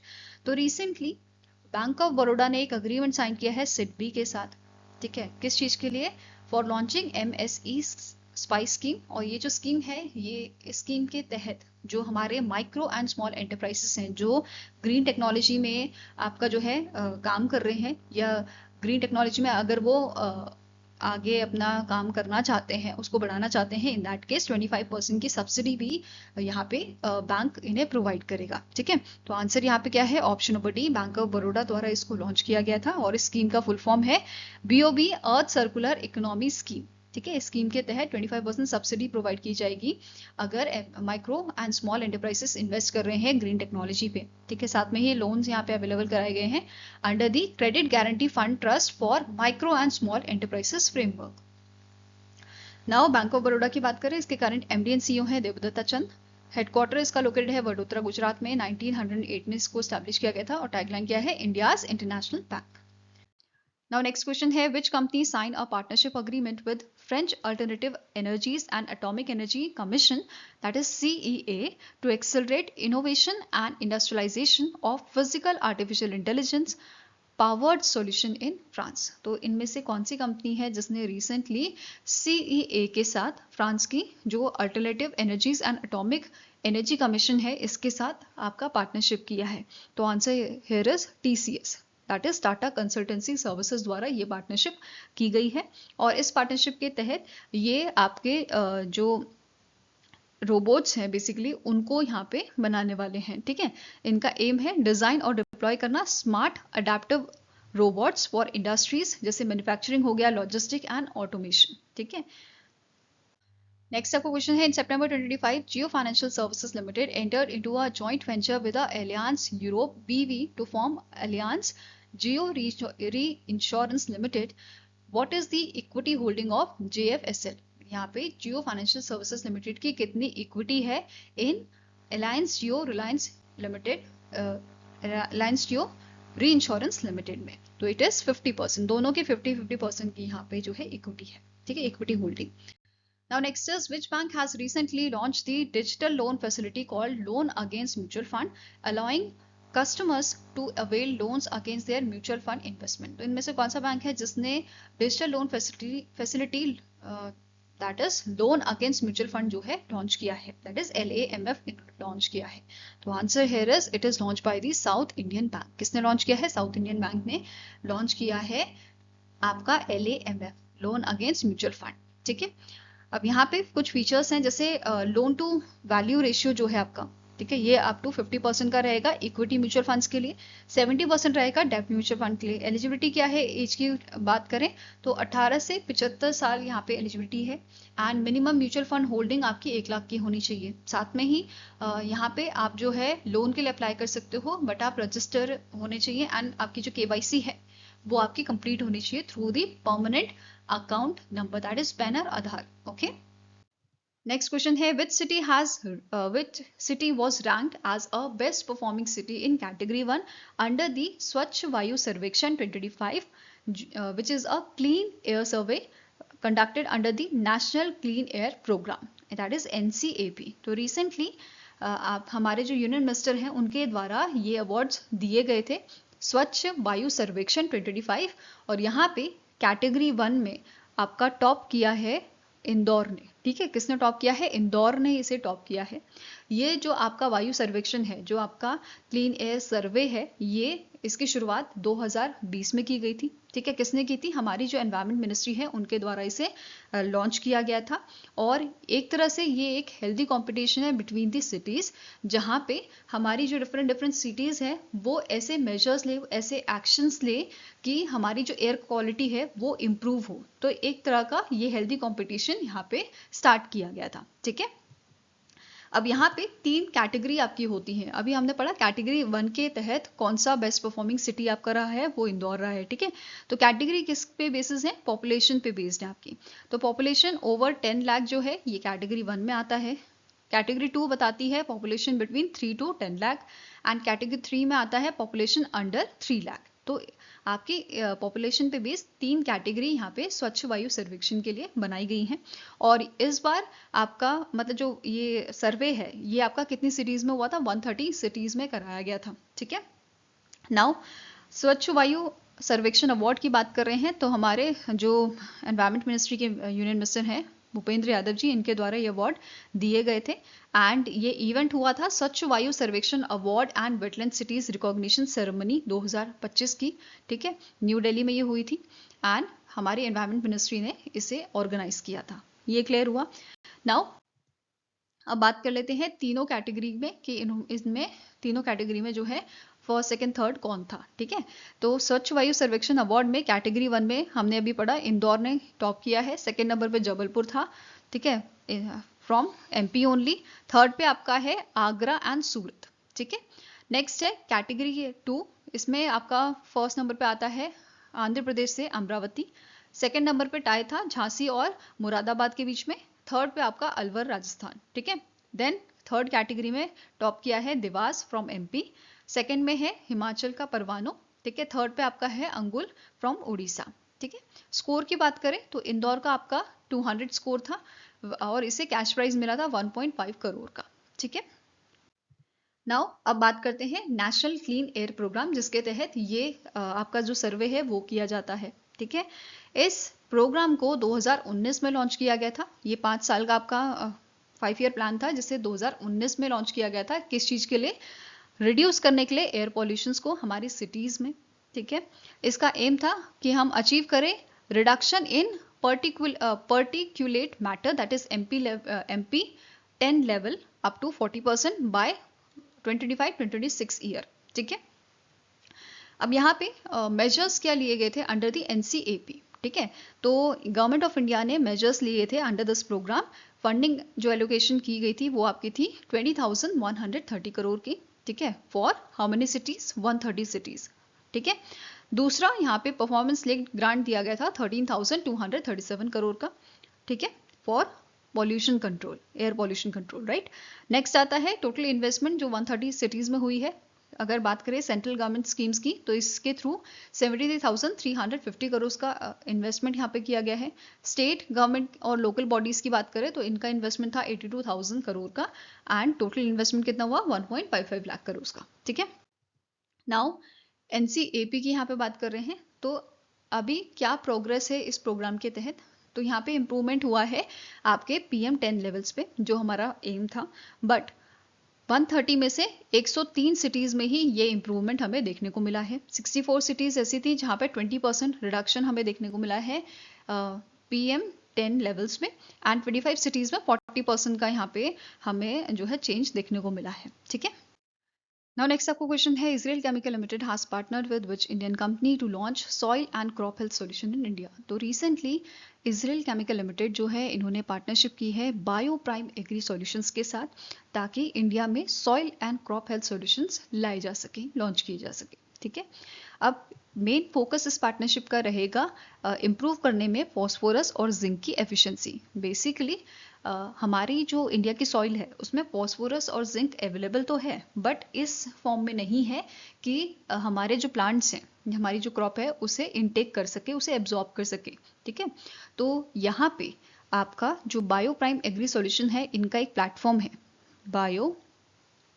बायोनेक्सस नाम से। ठीक है, इस बायोनेक्सस platform ने एक strain यहाँ पे जारी किया है। ठीक है, ये क्या करेगा, एक तरह से माइक्रोब, और ये आपका सॉल्यूबल है। दैट मीन्स कि ये सॉइल में जब जाएगा तो जो आपका जिंक या फॉस्फोरस जो किसी कॉम्बिनेशन में मिलता है, ज़्यादातर फॉस्फोरस जो है वो आपका आयरन या एल्यूमिनियम के साथ कॉम्बिनेशन में मिलता है, तो इसका काम क्या रहेगा आपका जो इन्होंने स्ट्रेन लॉन्च किया है इसका काम रहेगा ये जिंक और फॉस्फोरस को इस फॉर्म में कन्वर्ट कर दे जो प्लांट एब्जॉर्ब कर सके इजीली, और इस चीज़ से क्या होगा कि हमारी जो क्रॉप है वो और अच्छी और बेहतर जो है वो ग्रो करेगी। ठीक है, और साथ में ही हमारा जो मिट्टी है वो और उपजाऊ भी बनेगी। ठीक है, ये चीज़ क्लियर हुआ। तो मेन फोकस क्या रहेगा, फॉस्फोरस और जिंक की एफिशिएंसीज को बढ़ाना। अब इससे फार्मर्स को फायदा होगा। ठीक है, क्या फायदा होगा, यहाँ पे न्यूट्रिएंट अपटेक जो है वो इम्प्रूव होएगा, हमारे जो रिसोर्सेज हैं वो ऑप्टिमाइज रिसोर्सेज यहाँ पे होंगे। ठीक है, और फर्टिलाइजर वेस्टेज जो है वो कम होगी यहाँ पे। क्लियर है। नेक्स्ट आपको क्वेश्चन है, who was posthumously conferred the PV Narasimha Rao memorial award for economics for contribution to India's economic transformation and nation building. तो रिसेंटली इनमें से कौन से शख्स हैं जिनको मरणोपरांत PV Narasimha Rao memorial award दिया गया है इनके कॉन्ट्रीब्यूशन के लिए, आउटस्टैंडिंग कॉन्ट्रीब्यूशन के लिए in the field of economics. तो answer here is option number C, that is doctor Manmohan Singh. ठीक है, इनको ये अवार्ड दिया गया है। किसने प्रेजेंट किया था अवार्ड? मोंटेक सिंह अहलूवालिया, एंड इस अवार्ड को रिसीव किया है इनकी वाइफ ने गुरशरण कौर द्वारा इस अवार्ड को रिसीव किया गया है। ठीक है, अब बात करते हैं डॉक्टर मनमोहन सिंह जी की। तो इन्होंने as a chief economic adviser serve किया है। ठीक है, फिर ये मिनिस्ट्री ऑफ फाइनेंस के सेक्रेटरी भी रहे हैं और 15th RBI गवर्नर ये आपके बने थे 1982 से 1985 के बीच में। Then deputy chairman planning commission 1985 से 1987 के बीच में, इकोनॉमिक एडवाइजर भी थे 1990 से 1991 के बीच में। फिर फाइनेंस मिनिस्टर बने हमारे 1991 से 1996 के बीच में, और फिर ये हमारे 13th प्राइम मिनिस्टर भी बने थे 2004 में। ठीक है, अब बात करते हैं अवार्ड की। तो PV Narasimha Rao memorial award जो है ये दिया जाता है economics, public policy, governance, national development की फील्ड्स में। मतलब ये जो फील्ड होती हैं इनमें जो अच्छा काम करता है इंडिविजुअल उसको ये अवार्ड दिया जाता है। एंड इस अवार्ड को PV Narasimha Rao memorial foundation द्वारा दिया जाता है। ठीक है, जिसके कारण प्रेसिडेंट है के रामचंद्र, हेडक्वार्टर इसका हैदराबाद तेलंगाना में लोकेटेड है। नाउ नेक्स्ट क्वेश्चन है, the ACME group sign a joint venture with Japan's IHI Corporation to establish India's largest green ammonia project at Dash. तो ACME ग्रुप जो है इनका एक जॉइंट वेंचर है जापान के IHI कॉरपोरेशन के साथ, और ये जॉइंट वेंचर मिलके स्टैब्लिश कर रहा है इंडिया का लार्जेस्ट ग्रीन एमोनिया प्रोजेक्ट। कहाँ पे? उड़ीसा में, उड़ीसा के गोपालपुर में बेसिकली। ठीक है, तो आंसर यहाँ पे हो जाएगा ऑप्शन नंबर सी। अब शेयर होल्डिंग की बात करें, जॉइंट वेंचर जो है इसमें जापान की कंपनी का 30% स्टेक रहेगा, वेरस ACME ग्रुप जो है आपका इसका 70% का स्टेक यहाँ पे रहेगा। वहीं पे प्रोडक्शन कैपेसिटी की बात करें तो एनुअली ये जो प्रोजेक्ट है आपका ये 0.4 मिलियन टन्स जो है अमोनिया जो है वो प्रोड्यूस करेगा। ठीक है, साथ में ही इसका टारगेट है कमीशन करने का 2029-2030 तक। ठीक है, साथ में ये कार्बन एमिशन जो है, कार्बन डाइऑक्साइड जो है वो रिड्यूस करेगा 0.8 मेट्रिक टन। ठीक है, million tons. Okay, next is the Ministry of Road Transport and Highways collaborated with which companies to raise road safety awareness under the सड़क सुरक्षा अभियान। सड़क सुरक्षा अभियान आपका 2023 में लॉन्च किया गया था। ठीक है, एंड इसको इस बार 3 साल इसका मतलब 3rd ईयर इसका चला है अभी। एंड यहाँ पे रिसेंटली हमारी जो रोड मिनिस्ट्री है, ministry of road transport and highways है, इनके द्वारा कोलैबोरेशन किया गया है आपका जोमेटो एंड उबर के साथ। ठीक है, किस चीज के लिए? रोड सेफ्टी अवेयरनेस फैलाने के लिए। फाइन, तो आंसर यहाँ पे क्या हो जाएगा? It is your option number B. अब यहाँ पे ये चीज हम क्यों कर रहे हैं? क्योंकि as per ministry of road transport and highways 2023 का डेटा इन्होंने यहाँ पे बताया था कि 2023 में लगभग 4.8 लाख डेथ्स यहाँ पे हुई थी एक्सीडेंट्स की वजह से। ठीक है, जो 4.2% का हाइक हमें दिखा रहा है प्रीवियस ईयर के कंपैरिजन में। लगभग आप ऐसा लगाओ हर घंटे 20 लोगों की डेथ यहाँ पे होती है। तो ये चीज कम होए या ये चीजें ना हो, इस वजह से रोड सेफ्टी अवेयरनेस यहाँ पे फैलाया, मतलब अवेयरनेस के लिए यहाँ पे कोलैबोरेशन किया गया है जोमेटो एंड उबर के साथ। ठीक है, अब यहाँ पे एक और चीज कि इस कोलैबोरेशन का एम क्या है, एक टारगेट है कि हमें 50% जो road accident and related deaths हैं उनको कम करना है bye 2030।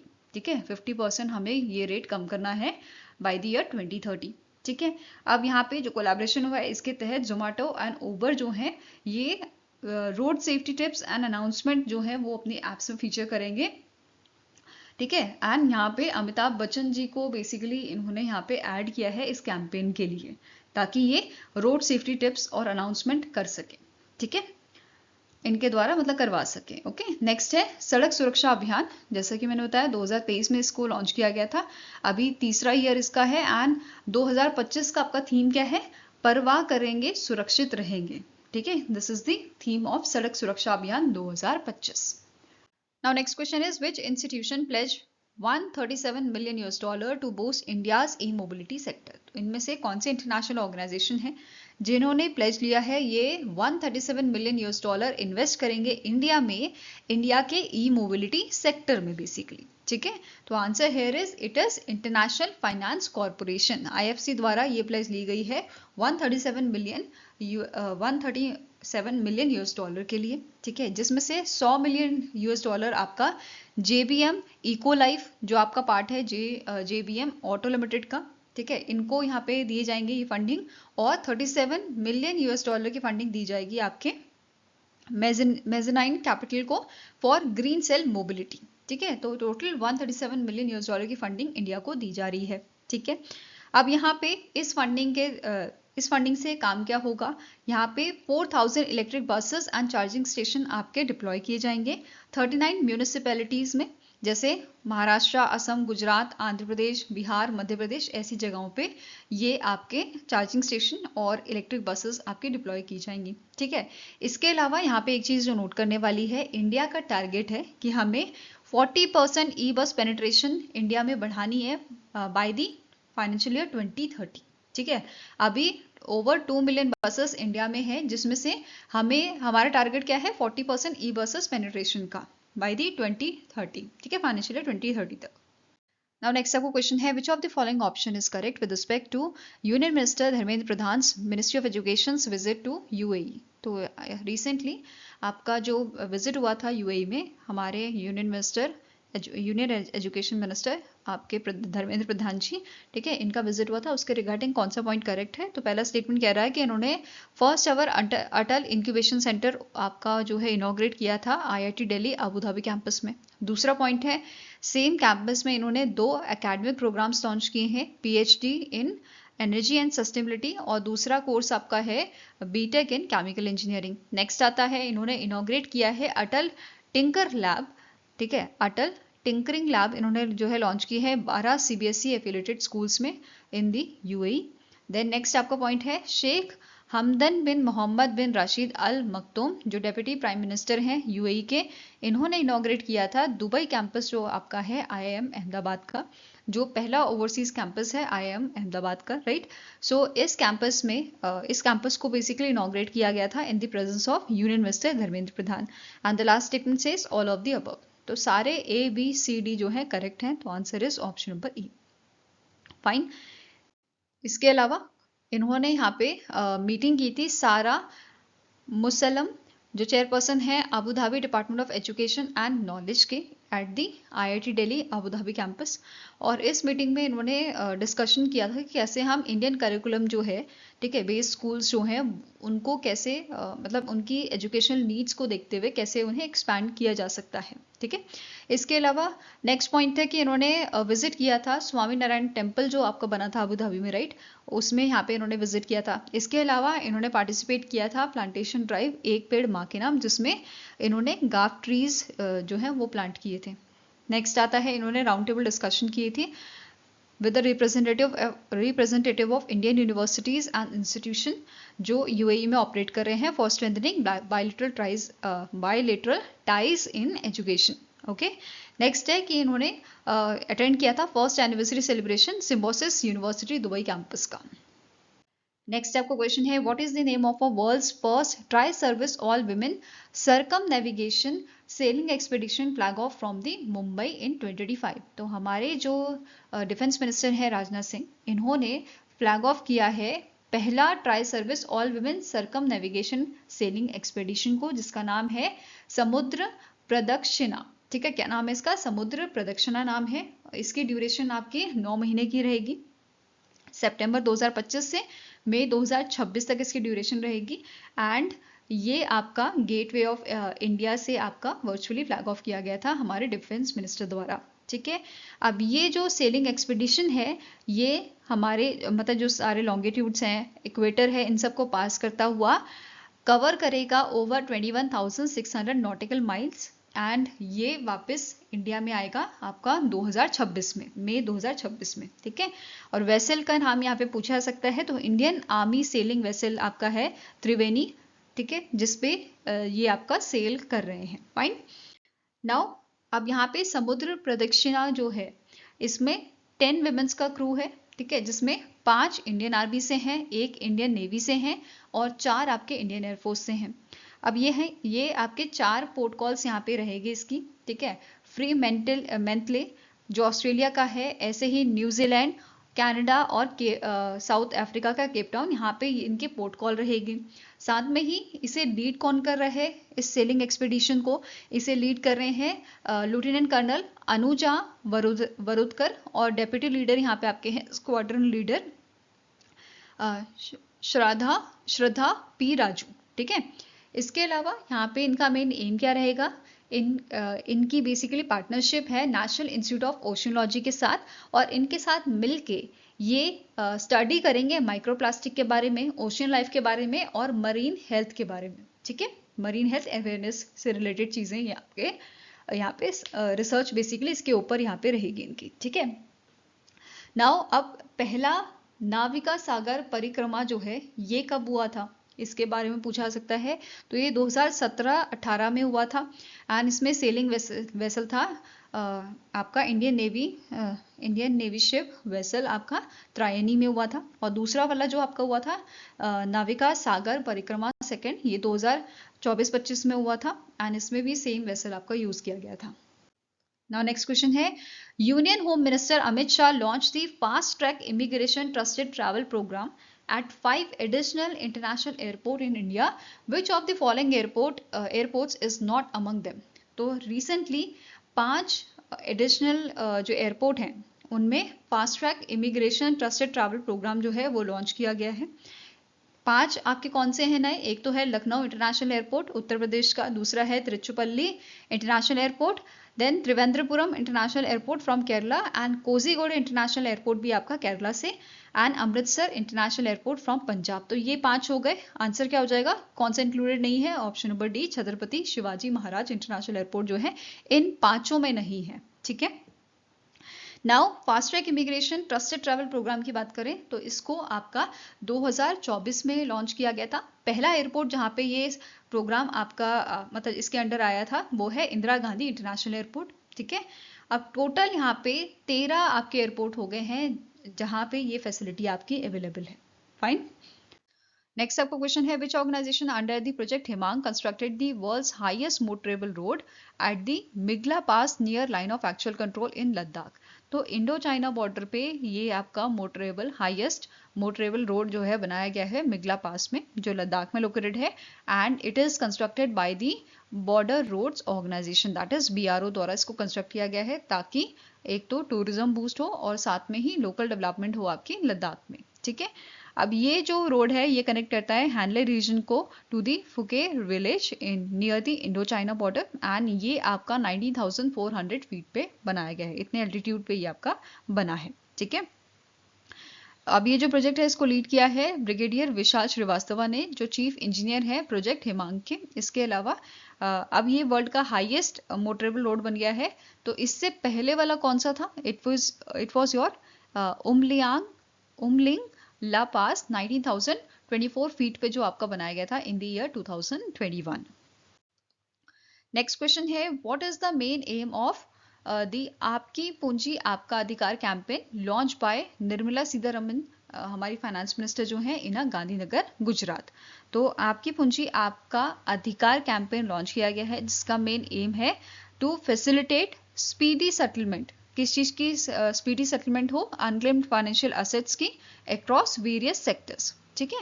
So answer here is option number C, that is इनका मेन एम है स्पीडी सेटलमेंट करवाना अनक्लेम्ड फाइनेंशियल एसेट्स की अक्रॉस मेनी मतलब various sectors. Okay.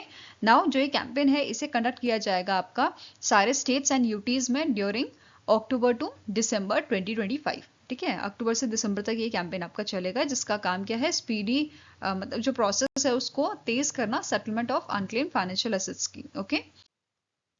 Next question है recently in September the Tata AIG general insurance company sign a bank assurance agreement with which small finance bank to expand insurance access across rural and urban areas. तो Tata AIG general insurance जो है इस company ने bank assurance type किया है आपका Equitas small finance bank के साथ।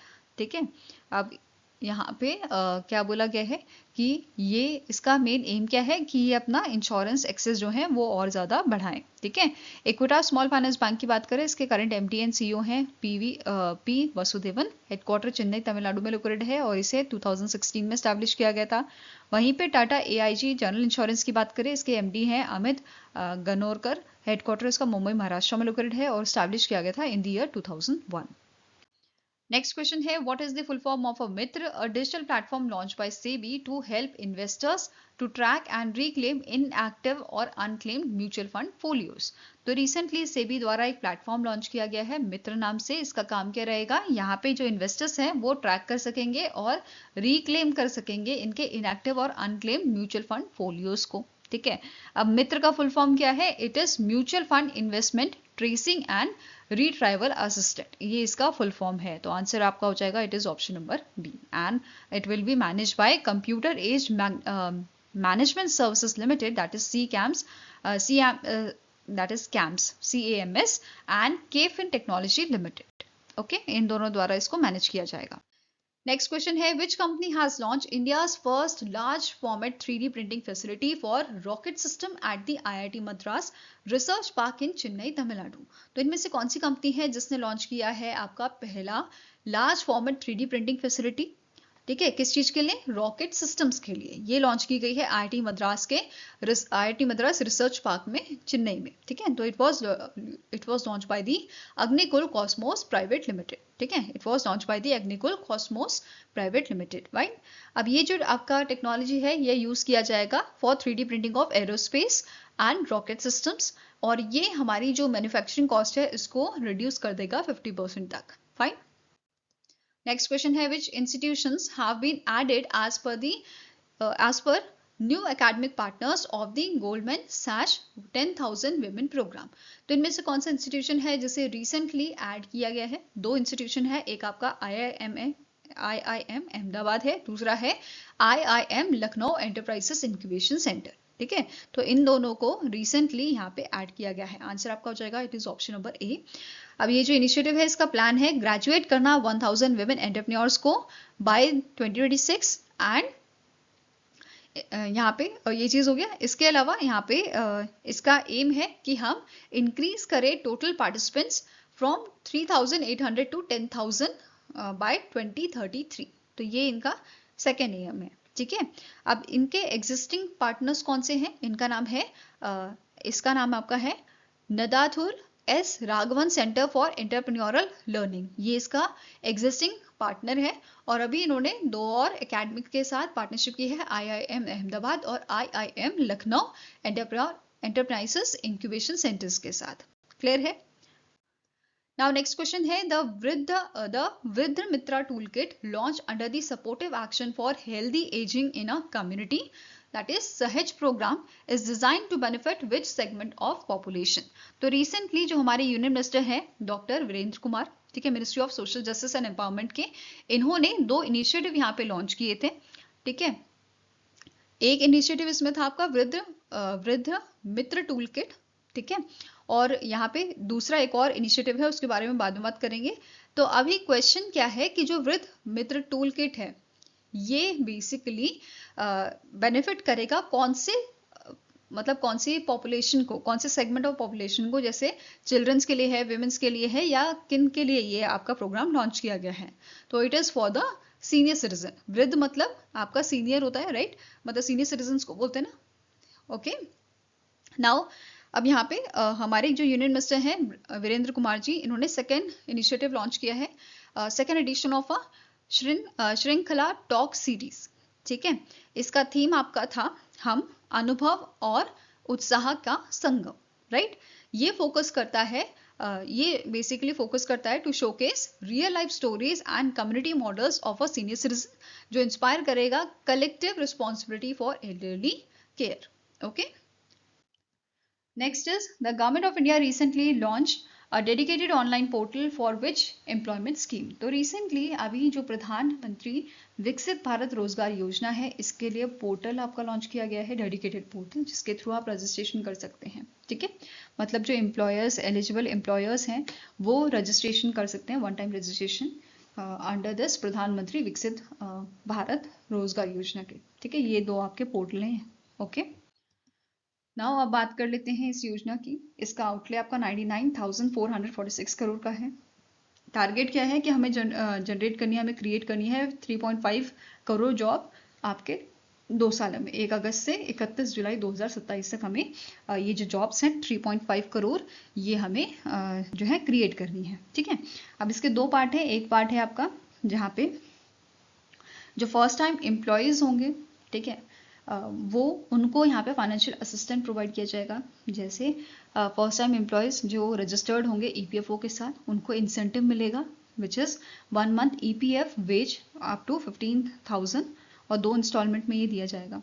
ठीक है, और यहाँ पे एलिजिबिलिटी क्या है, एम्प्लॉयज जो है उनकी सैलरी जो है आपकी अप टू 1 लाख होनी चाहिए, और एक इंस्टॉलमेंट 6 मंथ में दिया जाएगा, 6 मंथ की सर्विस के बाद, और दूसरा होगा आपका 12 मंथ की सर्विस के बाद, and completion of a financial literacy program. Okay, next आता है पार्ट बी, जिसके तहत जो एम्प्लॉयर्स हैं उनको भी इंसेंटिव मिलेगा जॉब देने के लिए।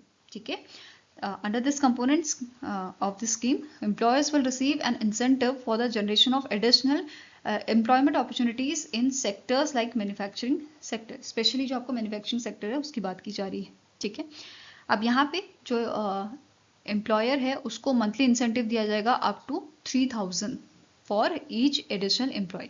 ये आपका डिपेंड करेगा सैलरी पे, ठीक है। एंड एक और चीज, for sustained time period of a minimum 6 month to employers, okay. अब यहाँ पे इंसेंटिव एम्प्लॉयर को कैसे मिलेगा, जैसे सैलरी अगर 10,000 की है up to 10,000, in that case employer को 1,000 मिलेगा पर मंथ। देन अगर 10,000 से 20,000 के बीच में है तो 2,000 पर मंथ मिलेगा। फिर ऐसे ही 20 से 30,000 है तो 3,000 पर मंथ, ठीक है। Now next up question है, which Indian energy company recently become first company to join the global RE100 initiative, committing to 100% renewable energy। तो recently जो सुजलॉन ग्रुप है उन्होंने ज्वाइन किया है RE100 इनिशिएटिव को। अब ये इनिशिएटिव है क्या, बेसिकली जो कंपनी इस इनिशिएटिव को ज्वाइन करती है तो उसका जो एंटायरली जो वर्क होता है वो रिन्यूएबल एनर्जी पे बेस्ड होता है। मतलब कि जैसे फॉर एग्जांपल सुजलॉन ग्रुप जो है, इसकी जो 15 आपकी फर्म्स हैं वो बेसिकली आपकी रन करेंगी रिन्यूएबल सोर्सेस पे। ऐसा इन्होंने बोला है, ये इनका टारगेट है कि 2030 तक ये अपनी फैक्ट्रीज को रिन्यूएबल सोर्सेस से चलाएंगे, ठीक है। अब इनका एक और टारगेट है कि इन्हें अचीव करना है carbon neutrality for its direct and purchase electricity emission by 2035 and इनको पहुंचना है, इनको रीच करना है net zero across its full value chain by the 2040, ऐसा इन्होंने यहाँ पे मेंशन किया है। और अभी अभी अगर हम बात करें ग्लोबली तो RE100 इनिशिएटिव में आपके 400 से ज़्यादा फर्म्स जो हैं उन्होंने इसे ज्वाइन किया है। Fine. Now next up question है, under the National Sickle Cell Anemia Elimination Mission, the Ministry of Health and Family Welfare announced that 6 crore people have been screened for sickle cell diseases. By which year? Next is, by which year does India aim to eliminate sickle cell anemia disease as a public health problem. तो recently जो आपका national sickle cell anemia elimination mission है, इसके तहत हमने जो है 6 करोड़ लोगों को स्क्रीन यहाँ पे किया है, ठीक है। अब हम यहाँ पे 7 करोड़ में पहुंचने वाले हैं। अब यहाँ पे क्वेश्चन क्या है, स्टार्टिंग क्वेश्चन है कि इंडिया का मिशन क्या है या इंडिया का एम क्या है कि कब तक हमको आपका national sickle cell anemia disease जो है उसको भगाना है, उसको एलिमिनेट करना है as a public health problem. तो इट इज योर 2047, हमारा मिशन है 2047 तक हमें जो है इसको उखाड़ फेंकना है, ठीक है। अब जो ये मिशन है ये कब लॉन्च किया गया था, ये आपका 2023 में लॉन्च किया गया था, ठीक है। नाउ नाउ यहाँ पे कुछ पॉइंट है वो आपको नोट करने हैं। अब 6 करोड़ की हमने बात की थी कि इनको स्क्रीन किया गया है, जिसमें से 2.15 लाख जो है डायग्नोज किए गए हैं as a sickle cell disease and 16.7 lakh identified as a carriers, ठीक है। नाउ अब यहाँ पे स्टेट्स जिन्होंने एक्सीड किया है टारगेट को, जैसे MP हो गया, गुजरात, राजस्थान, तेलंगाना, कर्नाटका, उत्तराखंड एंड कुछ ऐसे स्टेट्स हैं जहाँ पे हाई केसेस हमें सिकल सेल डिजीज के देखने को मिले हैं, जिसमें से आपका ओडिशा, छत्तीसगढ़, मध्य प्रदेश, महाराष्ट्र, गुजरात जैसे स्टेट में सबसे ज़्यादा केसेस हमें यहाँ पे देखने को मिले हैं। इसके अलावा यहाँ पे अभी तक 2.6 करोड़ हेल्थ कार्ड जो हैं एज ऑफ जुलाई यहाँ पे डिस्ट्रीब्यूट किए जा चुके हैं, और स्क्रीनिंग जो है ये आपकी की गई थी using the point of care testing kits for your accurate result, okay. Next question है, which company launch India's first fully AI driven fintech platform. तो यहाँ पे एक प्लेटफॉर्म लॉन्च किया गया है AI ड्रिवन फिनटेक प्लेटफॉर्म, जिसका नाम है next banking, NXTBANKING। Next banking नाम से एक प्लेटफॉर्म लॉन्च किया है जो सपोर्ट करेगा बैंक्स को, NBFC को, पेमेंट एग्रीगेटर्स को, ठीक है, इनको सपोर्ट करेगा, इन्हें instant end to end banking services ये प्रोवाइड कराएगा, ठीक है। अब कौन सी कंपनी ने इसे लॉन्च किया है, it is launch by the Laraware private limited, ठीक है। Answer here is option number B. Now next question है, the National Center for Medium Range Weather Forecasting recently signed MOU with which organization to establish 2 direct broadcast network stations in Delhi and Chennai। तो यहाँ पे जो national centre for medium range weather forecasting है, इनका एक आपका MOU sign हुआ है, किसके साथ, इसरो की subsidy new space India limited के साथ। किस चीज के लिए, स्टैब्लिश करने के लिए 2 डायरेक्ट ब्रॉडकास्ट नेटवर्क स्टेशंस, एक तो आपका दिल्ली NCR में यहाँ पे स्टैब्लिश किया जाएगा, दूसरा है चेन्नई में, ठीक है। अंडर योर विच मिशन, मौसम मिशन, ठीक है, मिशन मौसम प्रोजेक्ट के तहत ये आपका MOU साइन किया गया है। एंड ये जो आपका मिशन है 2024 में लॉन्च किया गया था, इसे इम्प्लीमेंट किया गया है India meteorological department, Indian institute of tropical meteorology and national centre for medium range weather forecasting, ठीक है। नाउ इसके अलावा यहाँ पे नेक्स्ट आपका स्टेटमेंट क्या बोल रहा है, जो स्टेशंस हैं इनको डेटा रिसीव होगा from the Indian and international earth observing system satellite से, including India's Oceansat, NOAA and your MET-OP, ठीक है, meteorological operation satellite European organisation. और ये डेटा आपका ब्रॉडकास्ट किया जाएगा इन दोनों सेंटर से, दिल्ली NCR वाला और चेन्नई वाला जो स्टैब्लिश किया जाएगा, ठीक है। नेक्स्ट क्वेश्चन है, which company received approval from IRDAI for its composite corporate agent licence. तो IRDAI ने रिसेंटली आपका कॉर्पोरेट एजेंट लाइसेंस दिया है फटाक पे इंश्योरेंस सॉल्यूशंस को, ठीक है। तो आंसर आपका यहाँ पे हो जाएगा, it is your option number D. अब यहाँ पे जो फटाक सिक्योर है या आपका फटाक पे इंश्योरेंस सॉल्यूशन है, ये ऑफर करेगा motor, health, accident, life, corporate and consumable insurance को to the underserved communities, okay. Next question है, which of the following option is incorrect with respect to revised norms for claim settlement of deceased customers bank account and lockers. तो recently RBI ने जो है revise किए हैं आपके मतलब guidelines या आपके जो नॉर्म्स हैं वो यहाँ पे रिवाइज किए हैं regarding the deceased customers bank account and locker. तो पहले आपका डिटेल देखते हैं, उसके बाद जाके क्वेश्चन आपका करेंगे, ठीक है। तो यहाँ पे क्या बोला गया है कि इम्प्लीमेंटेशन जो है इसका वो 31 मार्च 2026 तक यहाँ पे होना चाहिए, मतलब जो भी आपकी गाइडलाइंस रिवाइज की गई हैं उनको इम्प्लीमेंट कब तक करना है, 31 मार्च 2026 तक, ये सारे बैंकों को बोला गया है। दूसरा है यहाँ पे एप्लीकेबिलिटी की बात करें तो डिपॉजिट अकाउंट जो है डिसीज कस्टमर का and safe deposit locker and articles in a safe custody, तो ये चीजें आपकी यहाँ पे रहेंगी, ठीक है, जिनके बेसिस पे ये रूल आपके जिनके लिए ये रूल आपके बनाए गए हैं, रिवाइज किए गए हैं, ठीक है। क्लेमिंग प्रोसेस कैसे होगा, अगर तो नॉमिनी यहाँ पे मेंशन किया गया है, ठीक है, इफ अ नॉमिनी और अ सर्वाइवरशिप क्लॉज एग्जिस्ट, अगर कोई क्लॉज यहाँ पे है फिर तो उसके अकॉर्डिंग काम होएगा। एंड जो बैलेंस है आपका ये डायरेक्टली पे किया जाएगा नॉमिनी को, nominee of the account holder, ठीक है। अगर कोई नॉमिनी नहीं है, कोई क्लॉज यहाँ पे नहीं है, इन दैट केस सिंप्लीफाइड प्रोसीजर यहाँ पे फॉलो किया जाएगा for claims below threshold limit. अब थ्रेशोल्ड लिमिट क्या है, ये आपके कॉर्पोरेटिव बैंक और जो अदर बैंक है उनके लिए अलग है। जैसे कॉर्पोरेटिव बैंक के लिए थ्रेशोल्ड लिमिट यहाँ पे 5 लाख है, 5 लाख है, एंड अदर बैंक्स के लिए ये आपका 15 लाख है, ठीक है। देन यहाँ पे टाइमलाइन क्या है फॉर क्लेम सेटलमेंट, जैसे डिपॉजिट अकाउंट की अगर हम बात करें तो यहाँ पे क्लेम जो है वो आपका with in 15 calendar day settle होना चाहिए after receiving all the required document, जो भी रिक्वायरमेंट चाहिए होंगे, ठीक है।